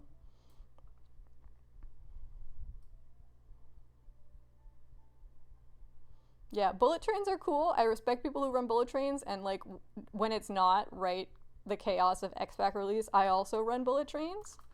But when we've got more than like 70 people, I really prefer to do pit stops. So he said chirp, so we're gonna be out first. It's always out first, then it's out, then in, then it's random.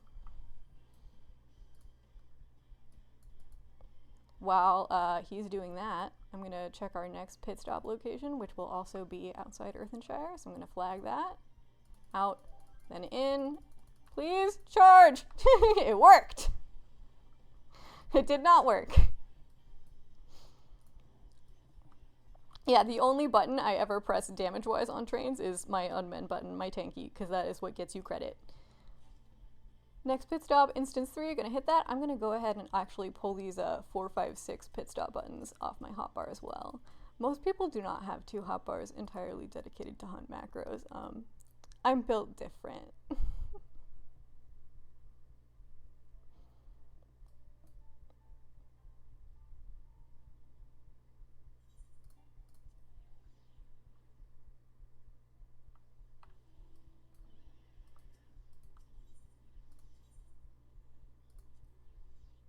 Oh, we have over 100 people now. Train's getting bigger. This is why I leave that party up in Party Finder with that empty slot. And again, I'm just going to stand here. I'm going to switch to my no particle effects mount. And I'm just going to wait for people to stop flying away. Flag my next mark location. Well, okay, looks like we're clear to go. Which one was that? That was Rain Triller.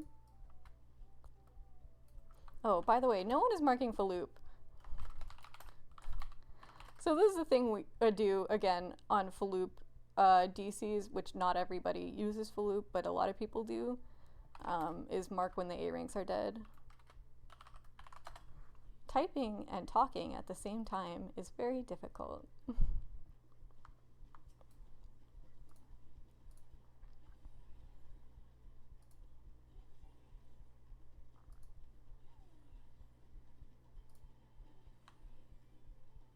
Out then in. Thank you. So Nimra's gonna do it. And he's gonna die before the next one goes. Hokucha is down here. Nobody died that I can see. Yeah, we're good to go.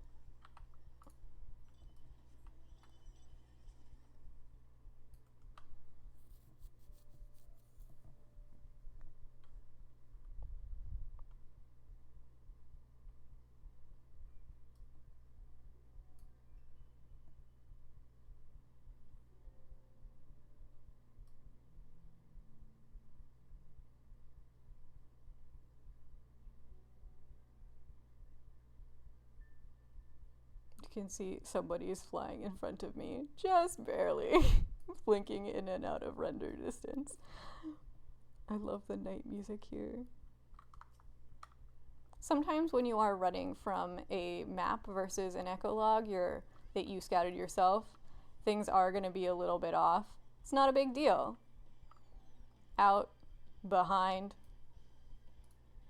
then both out and behind after the charge.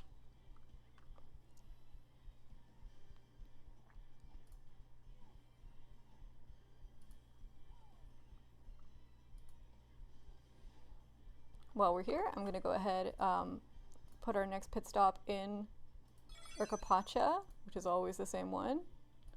I'm not going to relay that right now because I don't have my buttons. Next pit stop in instance 1. I'm going to move these so there's space in a way that I think is pretty.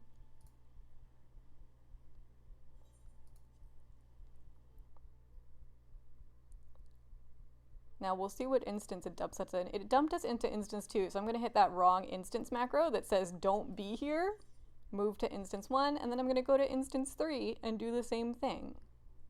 Because see, that was someone who flew away from the aetheryte without checking what instance they were in. Everybody does it. I do it sometimes too. Then I'm going to hit my macro for we're now in the zone. So people who are in the zone didn't realize there was a hunt train going on. No, there's a hunt train going on. If it doesn't become obvious from shout chat, which it often does. All right. That was a pretty short pit stops here. Put my flag up. Nechu Siho.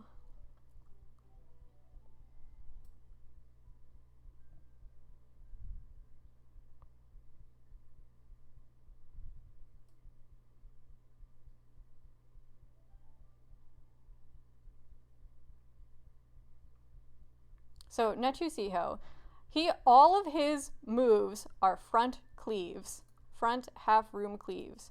So what he's going to do, the first one he's going to do normally. Then after that, he's going to give himself a bunch of buffs that says he's going to turn in a direction. It's always a frontal cleave. So he's turning in that direction and then cleaving. So this is the first cleave, and then we'll see if people kill it slow enough for the buffs. Okay, here's the buffs coming up.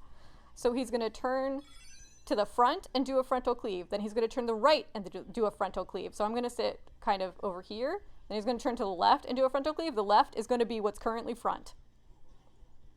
We didn't get to see it. But that's how that works. It's always a frontal cleave. He's just turning and then frontal cleaving. Queen B, Queen Hawk. I call her Queen B in my head. Queen B she's not, those AoEs she puts on the ground, they're not telegraphs, they're a Simon Says game. So you're going to stay out until she tells you to move in. If you move back inside her after that out AoE disappears, you can die. She only kills one person at a time, but you can die. So there is a debuff that explains this if you ever arrive late. B. So this is B, be gone. So we need to go out and then we need to stay out here. So you can see this debuff, B, be gone. Standing too close will provoke an attack. So all these chocobos are at risk of death right now. And we're going to stay out till the debuff disappears. She's going to do BB here. Same thing, but we're going to stand close. And then stay close, stay close, stay close.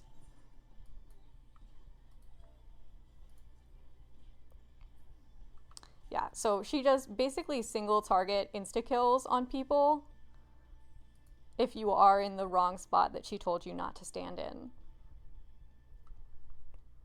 At some point, I will go through and solo a bunch of these marks and make a YouTube video explaining all the mechanics that we can definitely get to see, but for now, this works.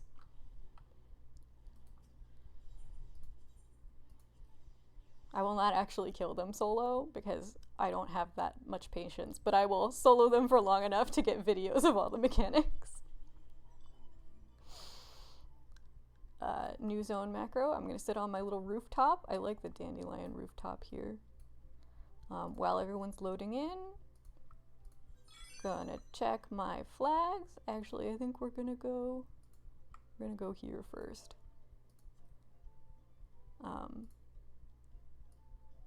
Which is Queen Hawk. Okay. Everybody's loaded in. Let's go. Imagine how the actual Queen Bee must feel about it. Yeah, that's funny. That's true. I do like greatly enjoy watching everybody on their mounts. I think it's kind of fun. I like it also when people, yeah, Revenge of the Bee. I like it also when people coordinate mounts. So like at holidays, you'll get everyone, like the entire train on their special event mount. I think it's really fun. So Queen Bee, I already explained, it's always out first and then in. So if you're ever arriving at Queen Bee late and you can't click her and look at the debuff, you're probably safe to just be out. So you can see someone died there because they were standing too close.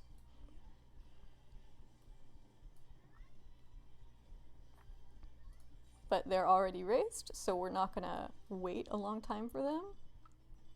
You guys are learning. We'll do Nechu Siho again.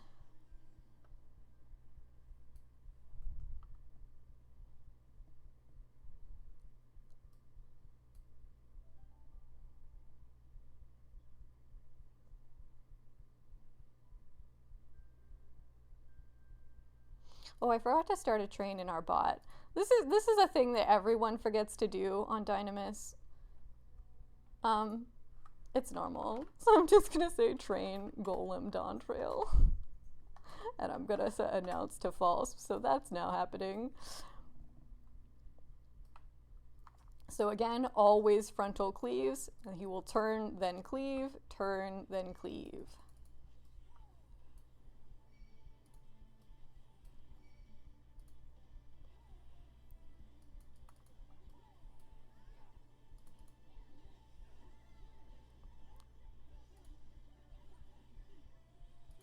I think more people joined this train after we started, but also because people have gear now. So this is gonna be, he's gonna go to the back first, then he's gonna turn to the left, which is currently his right.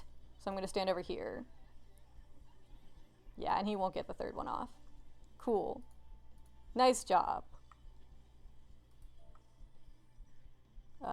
Pit stop in instance 3. Yeah, everyone has their raid gear now, so they're dying a little bit faster. And people are surviving hits that they weren't surviving 3 days ago. Nope, don't return. Go to instance 3.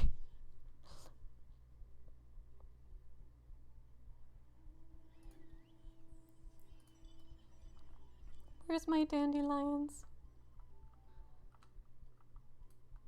Dandelion the cat gets very confused when I say dandelions, referring to the little flowers on this roof. Hi again, Trixie. In instance 3, we are going up here first.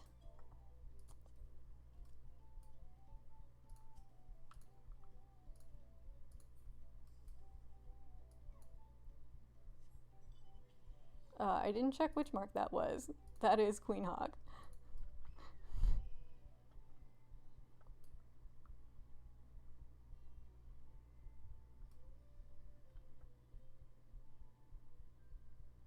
Thank you, polite people, for waiting. And now that the bulk of the train is landing, we can go ahead and pull. That's just a politeness thing. On like, you know, if you're on Ether and you're getting 500 people on your trains, it doesn't matter. But on Dynamis, it matters, because if you pull early and her mechanics start going off before people know mechanics are going off, it will wipe trains. Not this particular mark won't wipe a train, but there are marks that will wipe trains.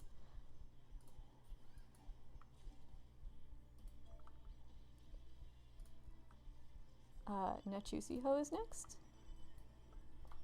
And yeah, these live on my hotbar full time, because that's how often I do trains. If I'm doing a train for a different expansion, I will drag that expansion's A-ranks onto this hotbar and replace them. But yeah, those are constantly there.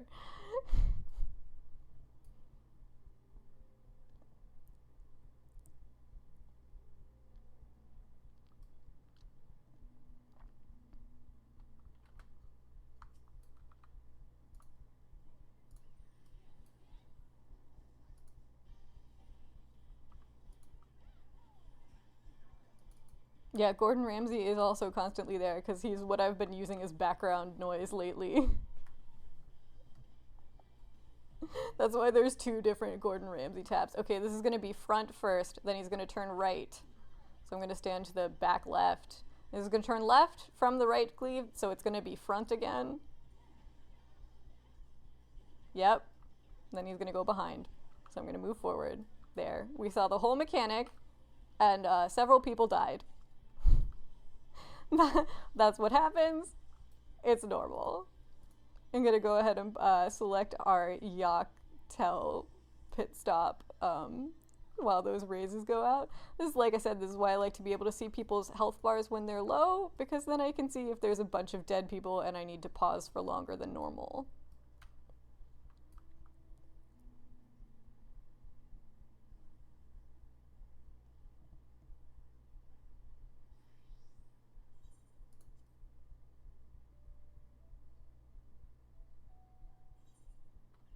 Alright, we're in the wrong instance, so I'm going to hit my wrong instance macro. Then I'm going to go to the other wrong instance and hit my wrong instance macro again. See, people already flying off. You gotta double check.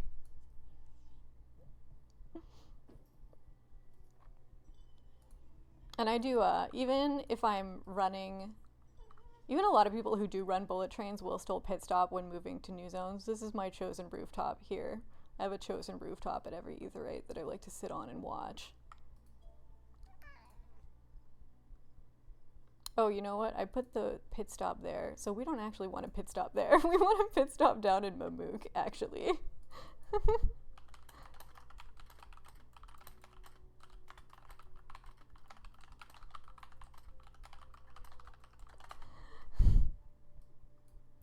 So everybody can go down to Mamook.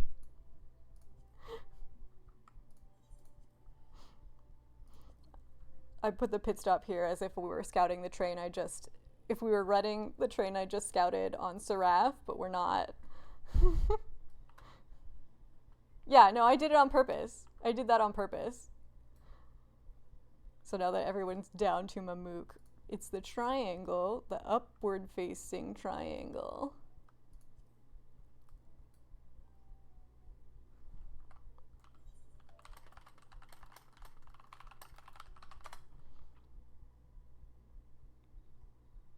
And our first mark is Starcrier. Everyone's gonna get to this mark before me because I put the pit stop in Mamook like way out there, so it's not right by the Aetheryte. Because again, if you're running on a server that does get heavy congestion, like if you're on Aether, or when on Famfrit we got heavy congestion during Endwalker launch, so it's because of it. If you're on heavy congestion, the distance from the Aetheryte does affect things. So 50 people standing directly at the Aetheryte is going to cause more congestion than 50 people elsewhere in the zone. We did a lot of, okay, so for this one, wings are out, storm is in. So it's always one after the other. Then he's going to give a cast that will give some people, but not everyone, temporary misdirection. Theoretically, it's supposed to give everybody, or not a temporary misdirection, it's a march debuff.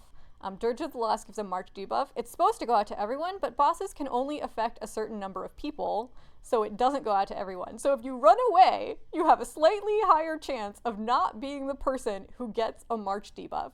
This is true for any boss that gives, any hunt boss that gives debuffs. If there's more than 50 people on the train, not everyone will get them.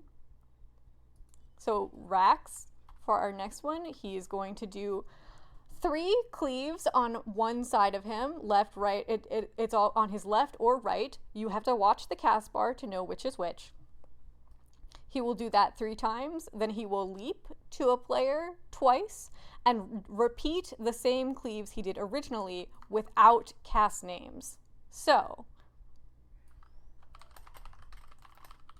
I'm going to shout save spots as well. So we're going to watch the cast and then we're going to remember what he did. So this is, oh, he might die. So he's going to do left first, so we're going to go to the right. First safe spot is right. He's doing left again, so we're staying on the right. He's probably going to do right, yeah, left. So he's going to do leap twice, and then he's going to do right, and then he's going to do a left cleave, and a right cleave. He's probably going to die before we see him do triplicate reflex, but if he was going to do triplicate reflex, yeah, he's dead. If he was going to do triplicate reflex, that's how it would work. Our next pit stop is legitimately up here.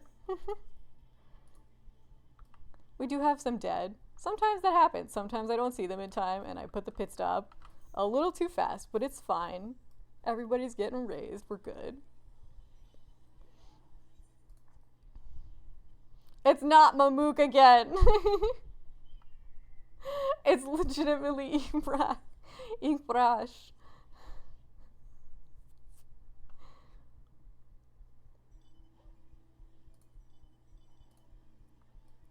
Is really, really here this time. I didn't lie to you on purpose.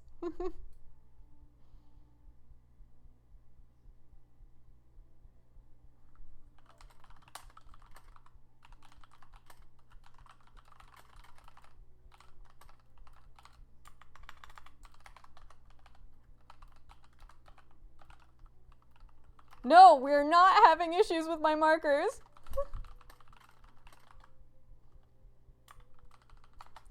I had a very chaotic train yesterday because I marked the maps all wrong.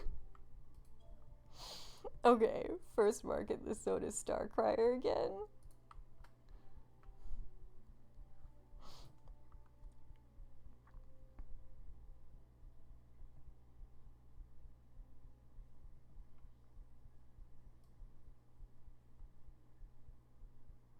Trail markers.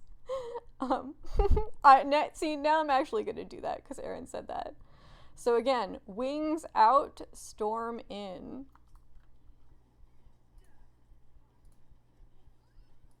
I know it's here. Don't do that. Wings out, storm in.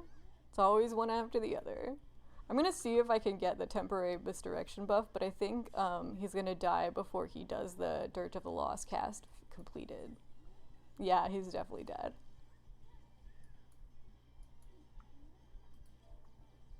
Oh, I did get the buff, so it was there for a second. You may or may not have seen it. I'm capped on aesthetics now. Yeah, it's fine. I've been capped on aesthetics the whole time, actually. Not a lot of dead. We good to go.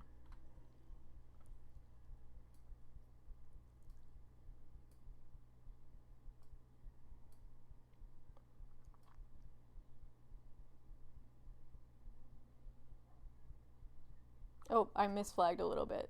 That happens sometimes. It's not a big deal. Everyone will. It very quickly becomes obvious because one person will find it and start hitting it, and then everyone moves in that direction.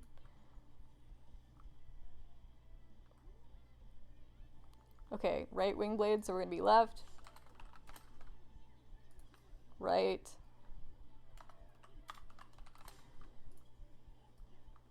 Left. He's gonna die before triplicate reflex happens. Probably. But if it was going to happen, he would leap twice and then do the exact same cleaves again. Pit stop in instance 3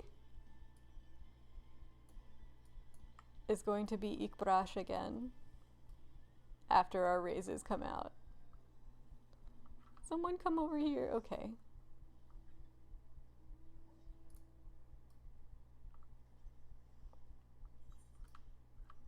Yeah, I call safe spots.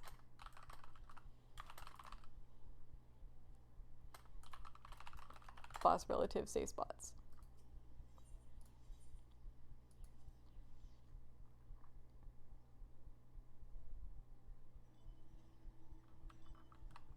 Why is Storge a nightmare? I don't think that.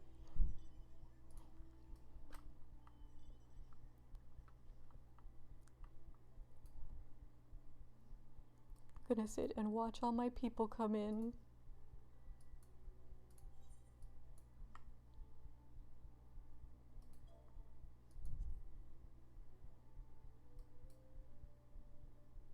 Alright, we're good. First mark is Starcrier. Wings out, storm in. The way I remember that is that I want to think it's wings in because there's the word in is in wings, and I remember it because I'm like, that's not what it is. That's too simple.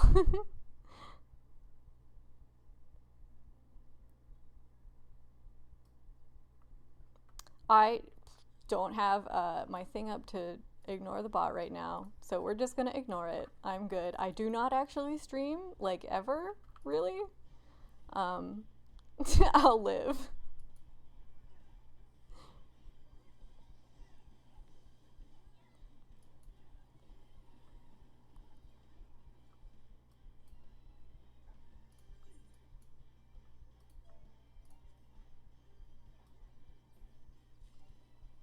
Yay, okay.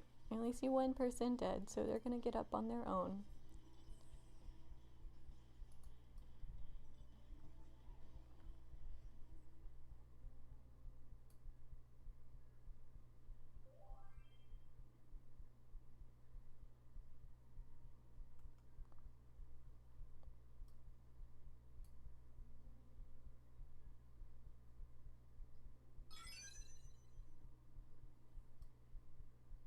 Oh, I flagged this one a little bit off again, but it's okay, we found him. Sometimes if I do that, I'll just shout my new pause. It happens. It's not a big deal.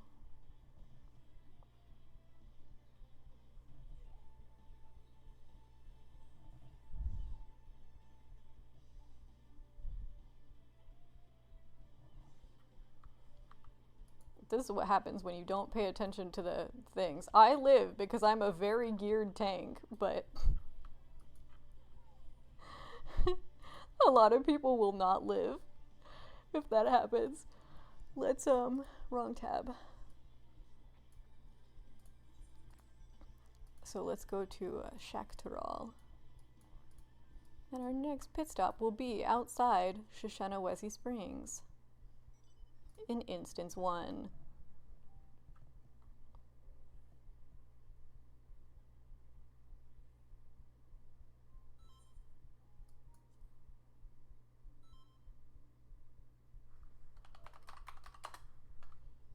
This is the wrong instance. Do not fly away. Move to Instance 1.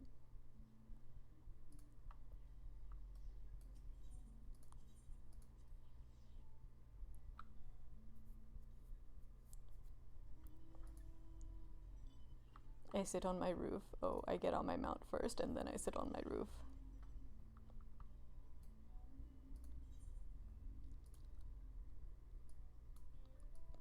It's the nebulous spot. Okay, so Kahanahea Mewi will kill you in the air. His moves, his casts have verticality. His first cast is always an in. So if you're not sure, be really, really high up and then land in.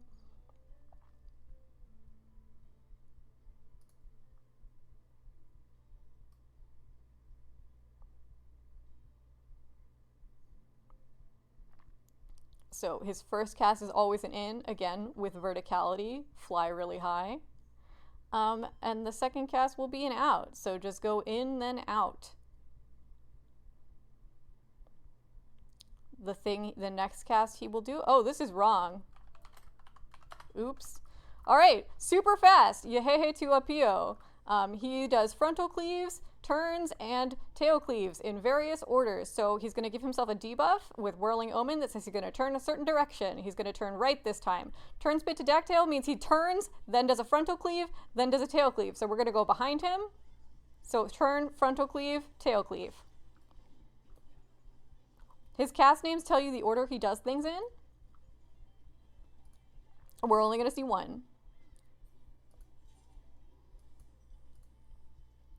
Oh yeah, I did do that completely wrong. Okay. Calling the other one for symmetry. Like I said, we're going to be very careful flying in, just in case he is early pulled. We're going to be very high up and then land right central on him.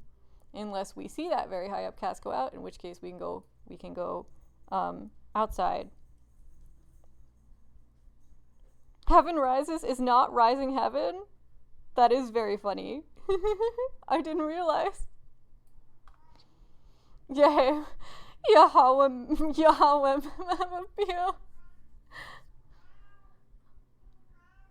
Piper, do you have something for Mama? My other cat is meowing. It sounds like she brought me a toy. Thank you guys for not early pulling. He is pulled now. We're going to go ahead and go in straight out. So again, we're going to see some people land and die immediately. Die in the air. We just saw a bunch of people die in the air. He does that. We're going to land and go out. Next move is he's going to be slippery scatter surge, which is a charge and then in. So we're just going to stand at the end of the charge. And then we're going to go out again because there's not usually an out after that, but like I do it anyway.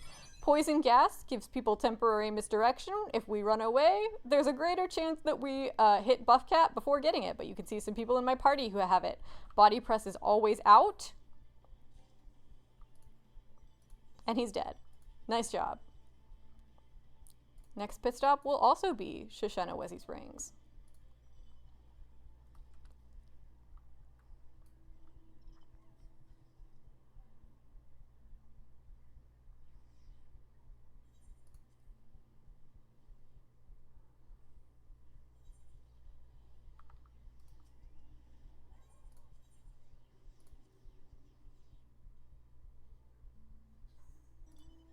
I know, Piper. I'm sorry I can't come play with you right now. My little baby angel. She wants Mama so badly.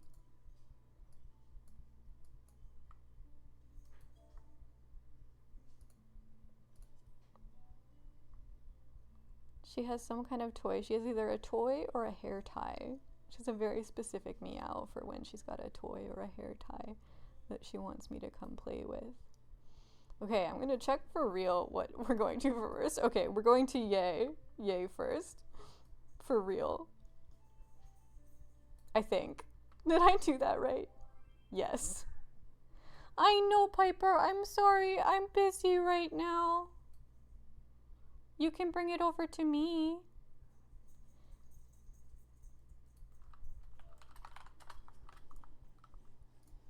Oh, there you are. Hi, Piper. You want to come join us? So, Whirling Omen, give himself a debuff. He's going to turn left. This is Dawntrail to turn spit. So he's going to do a tail cleave, then turn, then forward cleave. So we're going to come over here. More people got it this time. People are learning. I'm very proud.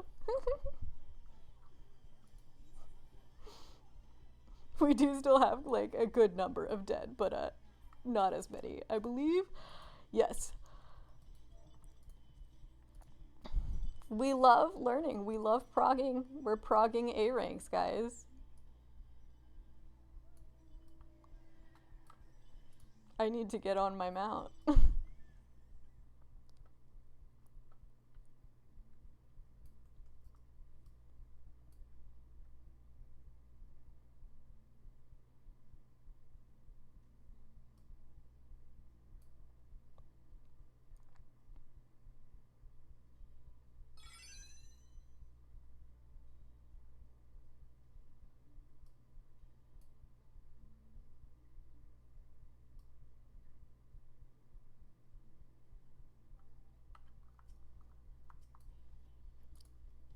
Just gonna go ahead and be in to start. Just be in.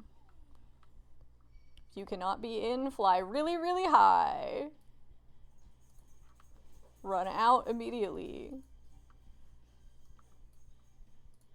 And we're gonna run to the end of the charge. Watch the cactuses.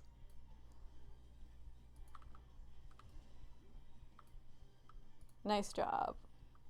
I see less people dying every time, so like clearly we're gonna run away, so there's a less chance of me getting temporary misdirection, but again, you can see a lot of people did get temporary misdirection. It's not like completely random, but it's semi-random. But yeah, there's several marks that do give like raid-wide debuffs that you can run away from to lessen the chance of getting a raid-wide debuff. No, I like to think that they're learning, okay? I want to be teaching people something. We're learning.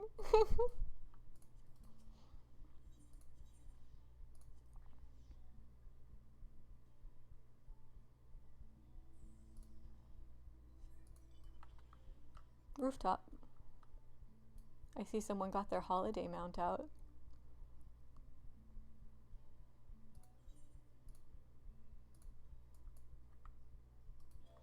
This mark location, by the way, is why we don't start the train at the train station. As much as I love starting the train at the train station, it will get early pulled if you start at the train station. So that's why we don't do that. Oh, I flagged the wrong place. This is why we double check. It may or may not be Kahanahea Mewi.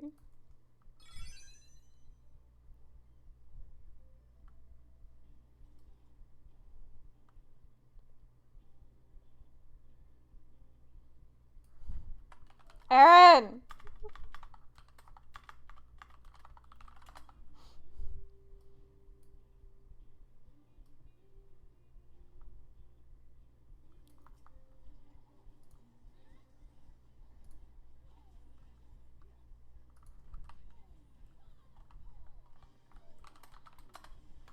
Yeah, you can actually see the vertical range that goes out to. It is not that tall. You just don't want to be like close to landing. Run to the end of the charge.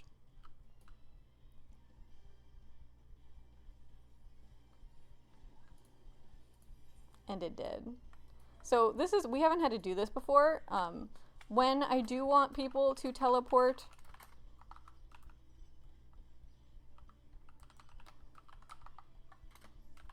to a different place to get the next mark in a zone, I will tell them. I don't have macros for this because there's too many teleport locations. I just write it by hand.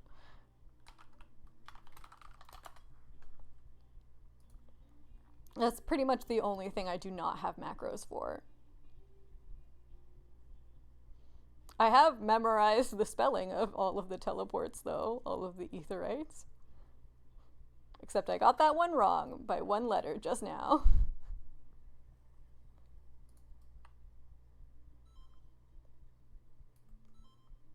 Yeah, you don't have Mewa Hetzone memorized. You can't spell Shoshenawezi Springs by heart. You can't spell Husatawi from memory. And you call yourself a hunter? Nimra.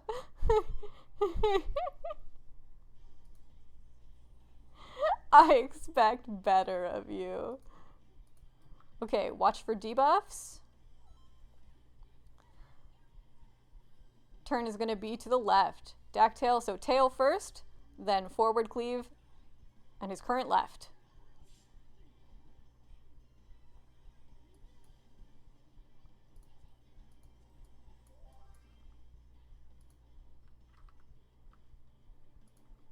Watch for debuffs again.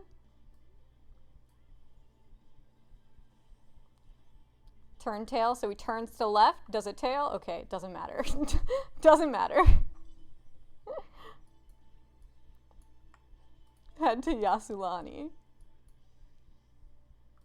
R.I.P. that one turtle.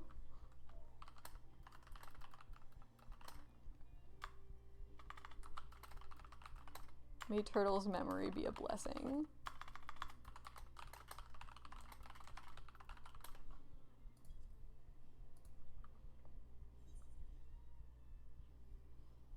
This is the wrong instance. Please travel to the correct instance.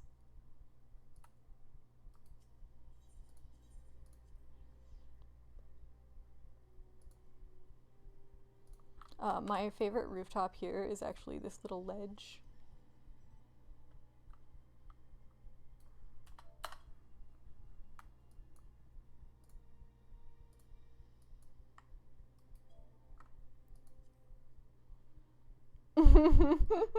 "2024, that turtle.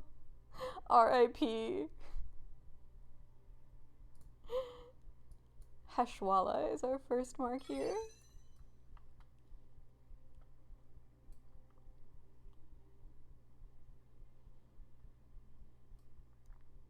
Heshwala. Okay, so Heshwala is going to do a thing where she spins and frontal cleaves X number of times, and then we'll do either a cross on cardinals or intercardinals.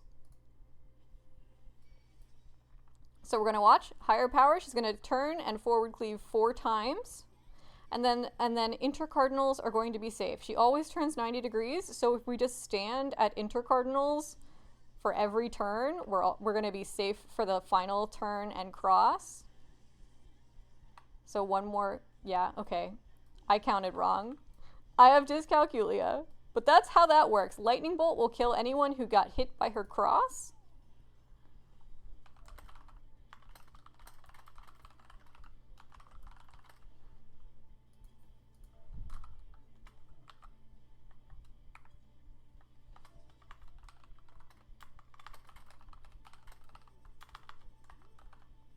I'm gonna die to this. Actually, I won't die, but yeah, this time she's dead.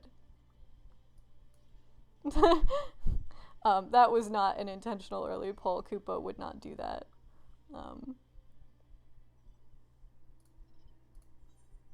Next mark, we're gonna teleport to Electro Strike.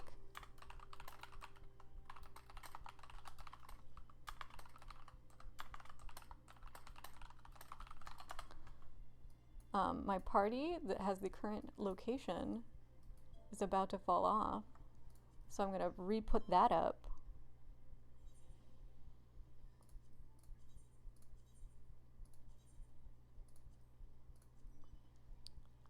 And so our next mark is Urna Verabilis. So Plasma is out, Ring is in. She will give some people, again, theoretically everybody, but in practice only some people, a charge debuff, positive or negative.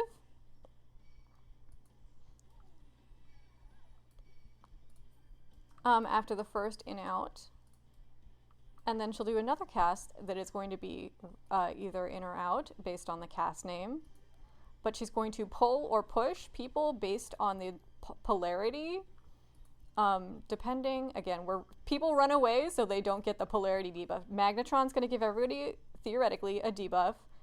You can see 2 people in my party have positive charge. And then she has Plasma, so we want to be out. I don't have a debuff, so I'm going to start out. But if I had a positive debuff, I would go in and get pushed out. And again, if I had a negative debuff, opposites attract, so I would stay further out than normal. So that's how that works.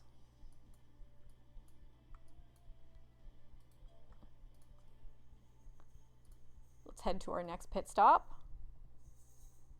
I know there's a delay, that's why I'm trying to explain as we're flying over.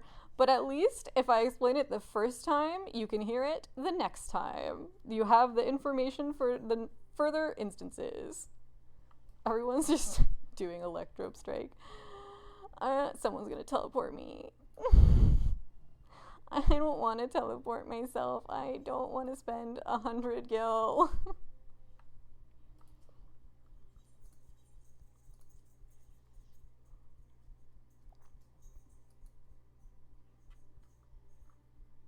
I don't know what Sushi Dog is asking.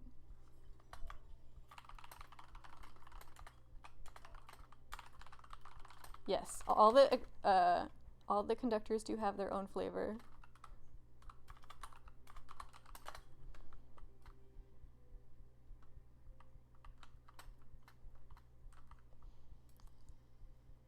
My flavor is bad puns.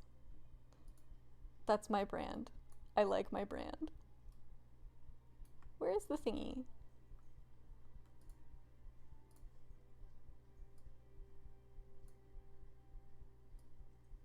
Heshwala. Okay.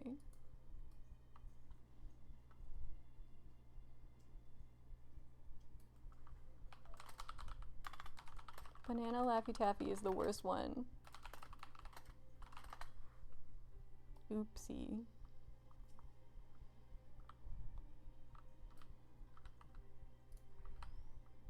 This poor gatherer is gonna die.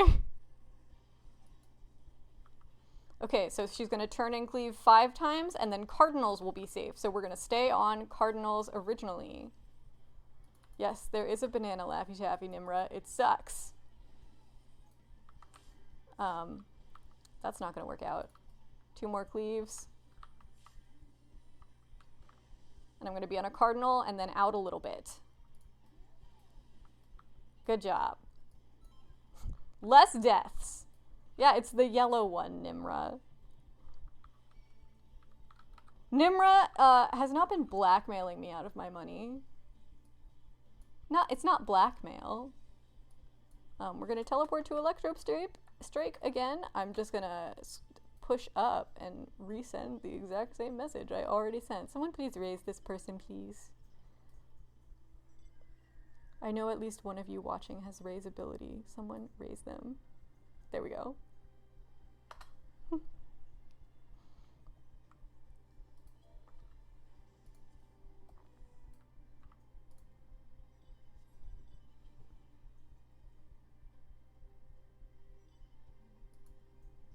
Most people have already disappeared, so I'm gonna go ahead and hit my button. Hi, Sword! Oh my god, hi, Sword. Sword is my original boss. My original hunt boss way back on Famfrit. When I very first got started in hunts, like 3 years ago, it was during 5.5. Sword was one of the Famfrit leaders then, and then later on I became Famfrit leader.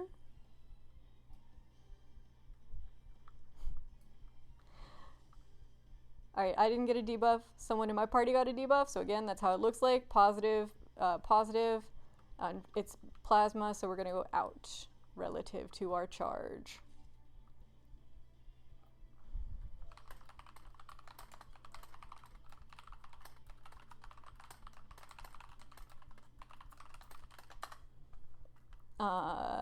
Next pit stop is in Yasulani again.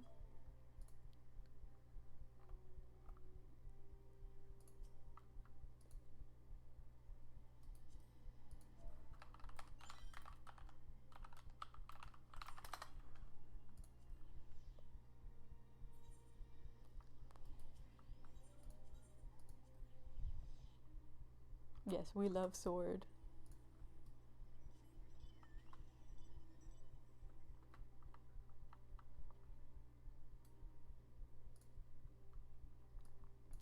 Okay, pit stop. All of this spot is popular today. At least it's a different mark this time. It's gonna be Erna this time. People are a little slow on this pit stop. That's why I watch. There's not really, for me anyway, there's not like an ideal time for pit stops. You just kind of vibes it. That's why I watch the Aetheryte. Another thing you can do if you're on a heavier population server is that you can have a caboose in your party, which is a person whose job it is to wait behind wherever the last mark died and wait for everybody to disappear, so you know it's safe to go to the last mark. But we don't have a high enough pop on Dynamis to do that. It's very useful if you're on a high pop server, though, that does experience heavy congestion. Okay, out, then we're gonna go in. I'm gonna see if I can get the debuff this time, just so people can see what it looks like. She might die before it goes off, though. Yeah, Magnetron, it's gonna go off, but it's gonna take a minute. Yeah, okay, so I have a positive charge this time. That's what that looks like, and it's gonna be out, and opposites attract, so I'm gonna run really, really far out. We're going to Electrope Strike again.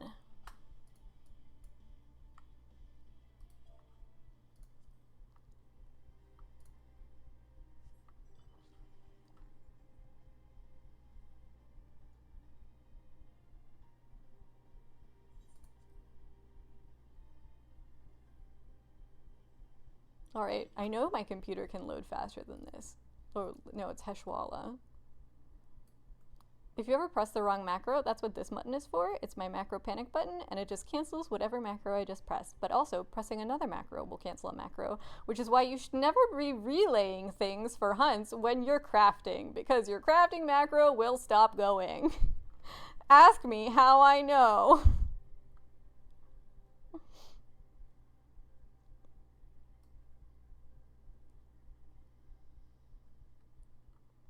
Thank you for waiting. I appreciate it.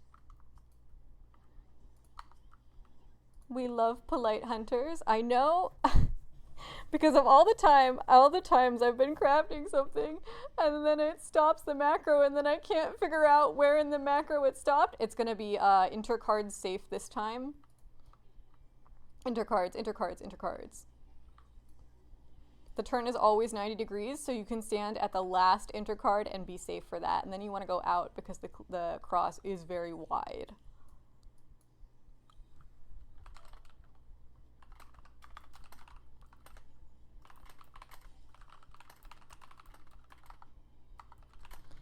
So for the last zone, because they like to keep the last zone name a secret, I do not do a flag. I tell people to teleport to whichever Aetheryte by description and tell them to go there and move out of sanctuary range. And that just ensures that Anyone who is in this zone still progressing through this MSQ still knows the secret. Mlock? What is /mlock? Does it make it so your macro can't be interrupted? No one's told me about this! I've played this game for like 9 years! This is the incorrect instance.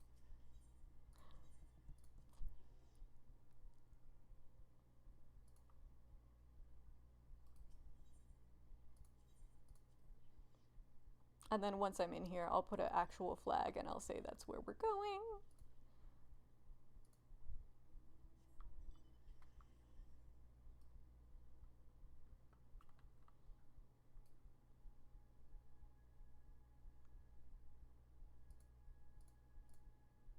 I'm going to click the correct place on my map. This one's always a little bit slower because it takes some people a minute to be like, oh, it's not a flag, I have to use my brain.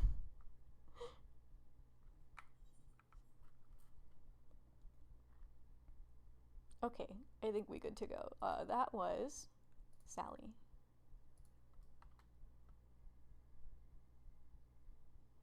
Hey, now, we still got people doing MSQ.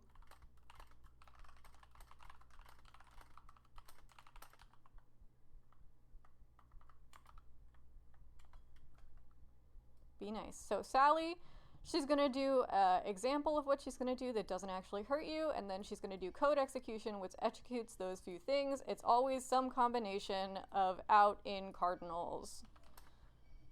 So I usually shout what's safe. This one's gonna be in, cardinals, out. Code execution, now she's gonna do the thing she just exampled to us. So in, we're gonna move out a little bit for cardinals because they're big, and then we're gonna stay out. Now, if she does this again, she will do the same thing where she does examples, and then she'll do reverse execution. Reverse execution just means the same thing but backwards, but we're not gonna see that because she did. Please teleport to lay node arrow for the next mark. Like I said, I could make macros for these, but I think it would just be too many, so I don't.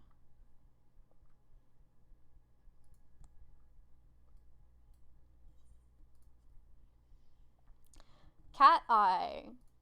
So it's gaze mechanics, but sometimes if you don't kill it fast enough, it's reverse gaze mechanics. You will know because it casts Killer Curiosity and then it gives itself a debuff. It has the debuff, you want to look at it. Now when it does the cat's eye thing, it's actually jumping to a different location. And you will know where that location is because there's a big arrow on the ground. And the arrow is what you want to look away from. So this is the actual gaze mechanic that we're looking away from. So we can look at the mark. We just have to look away from that spot where it jumps to. Then when you're in the stack, you want to be in the stack, but looking out of the stack. So like facing away from the person in the center. See, I didn't get doomed, so find Killer Curiosity. Now we're gonna look at the places it's gonna go.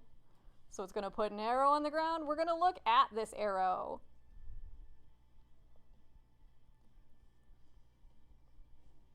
Again, if it does the stack, we want to be in the stack and looking at the person in the center of the stack. We're not gonna see that. That was a bunch of people who got doomed because they didn't know that it casted Killer Curiosity. Raise your friends. Were you not listening?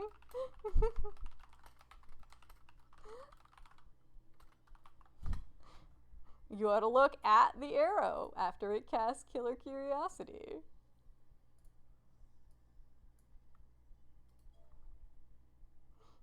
Then listen to the explanation, and you won't get doomed and you'll live. There's a simple solution to this. I know you're listening. I know you're watching because you commented.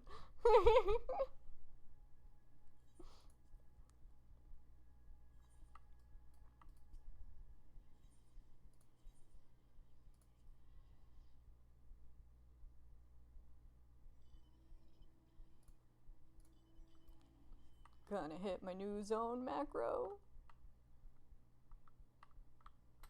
The new zone macro, this is also very good when you're doing bullets, because then people know you're coming in because who aren't going to see the thing. I'm not a fan of cucumbers, Sushi Dog. But I'm happy for you. Guess what, everybody? You get a second time to practice.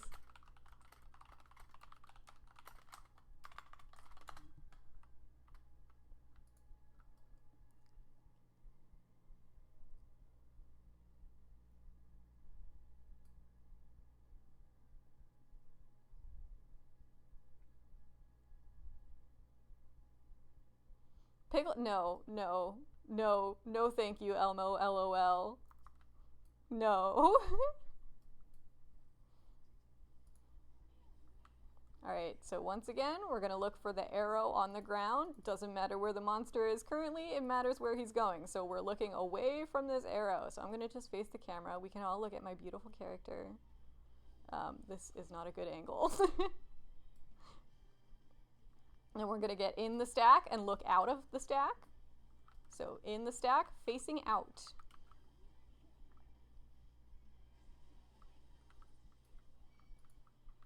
Killer curiosity, so now we're gonna look at the arrow and into the stack.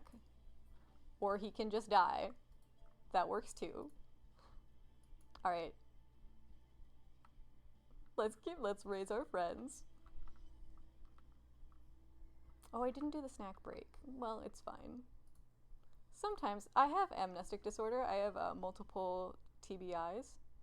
And it really affects my memory very badly. So that's sometimes why my trains are scuffed.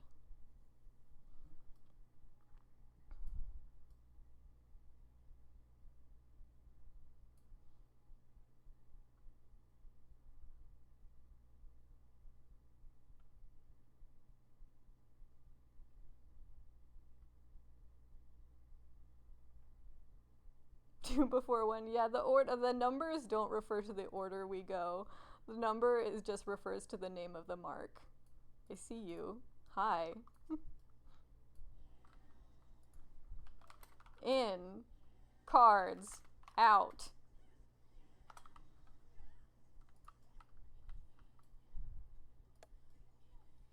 For all of the people who got here late. In. Cards. Out.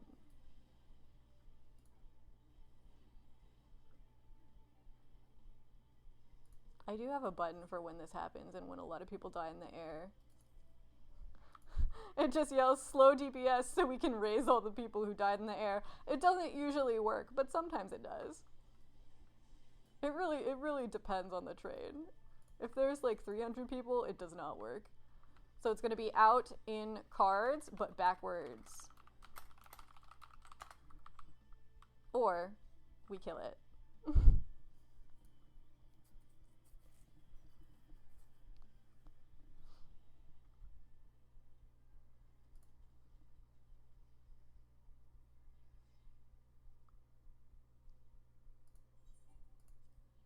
While we sit here in this very final pit stop, I'm going to go ahead and edit my train end macro to make sure I credit the correct scout. So that is over here. Our scout today was Roy Coolsroy. Everybody say thank you, Roy.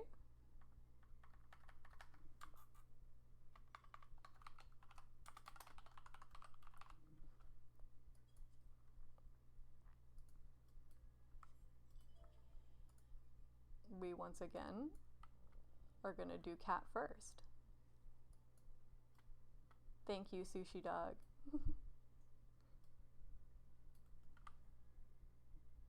I love you too. I love you too, Pixie.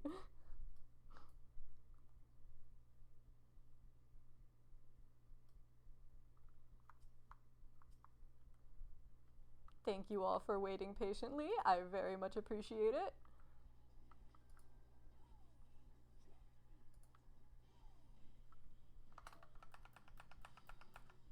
Oh, I did have one. Okay. So we're going to look away from the arrow so I can actually look straight at this guy and be safe. See, I was fine.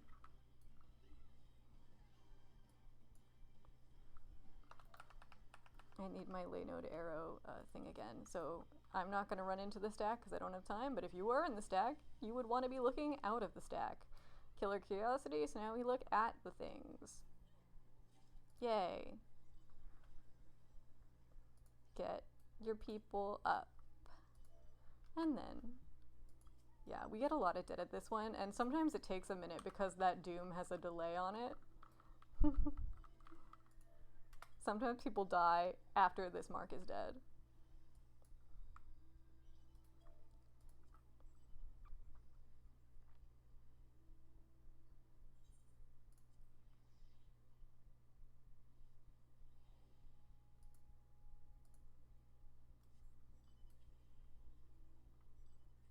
Now that we're on our way to our last mark, I'm going to hit my little train end button.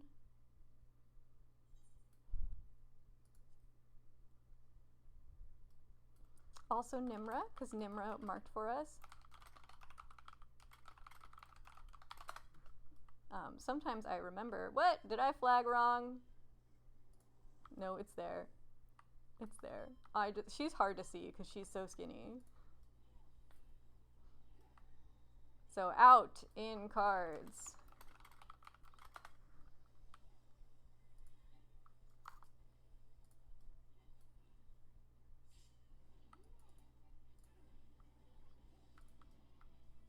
Cards can be hard to see when there's a bunch of people around a thing, so that is unfortunate. There's not really anything you can do about it.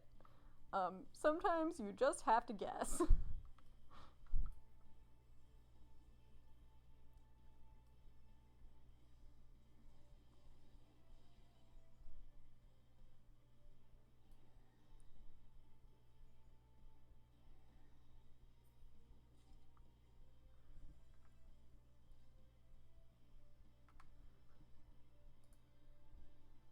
Anyway, that concludes how to scout and run a train.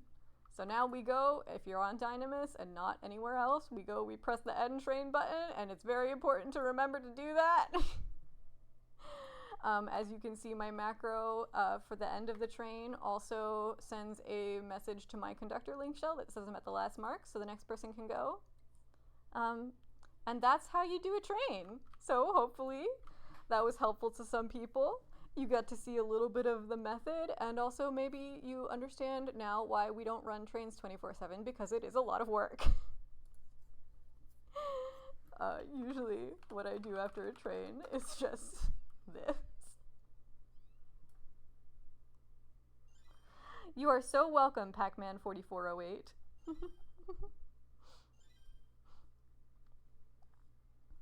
But yeah, that's it. Thank you for coming. Thank you, train riders. Thank you, everyone who is very polite and waited. I very much appreciate it. Hopefully some of you have learned something fun. That's all. I don't stream, so do not follow me. And I will be editing this into a shorter form video for YouTube later on. So for anyone, but yeah, the replay will be up on Twitch for anyone you know who might be interested in learning how to run a train. And I will share the shorter video when I finish it. But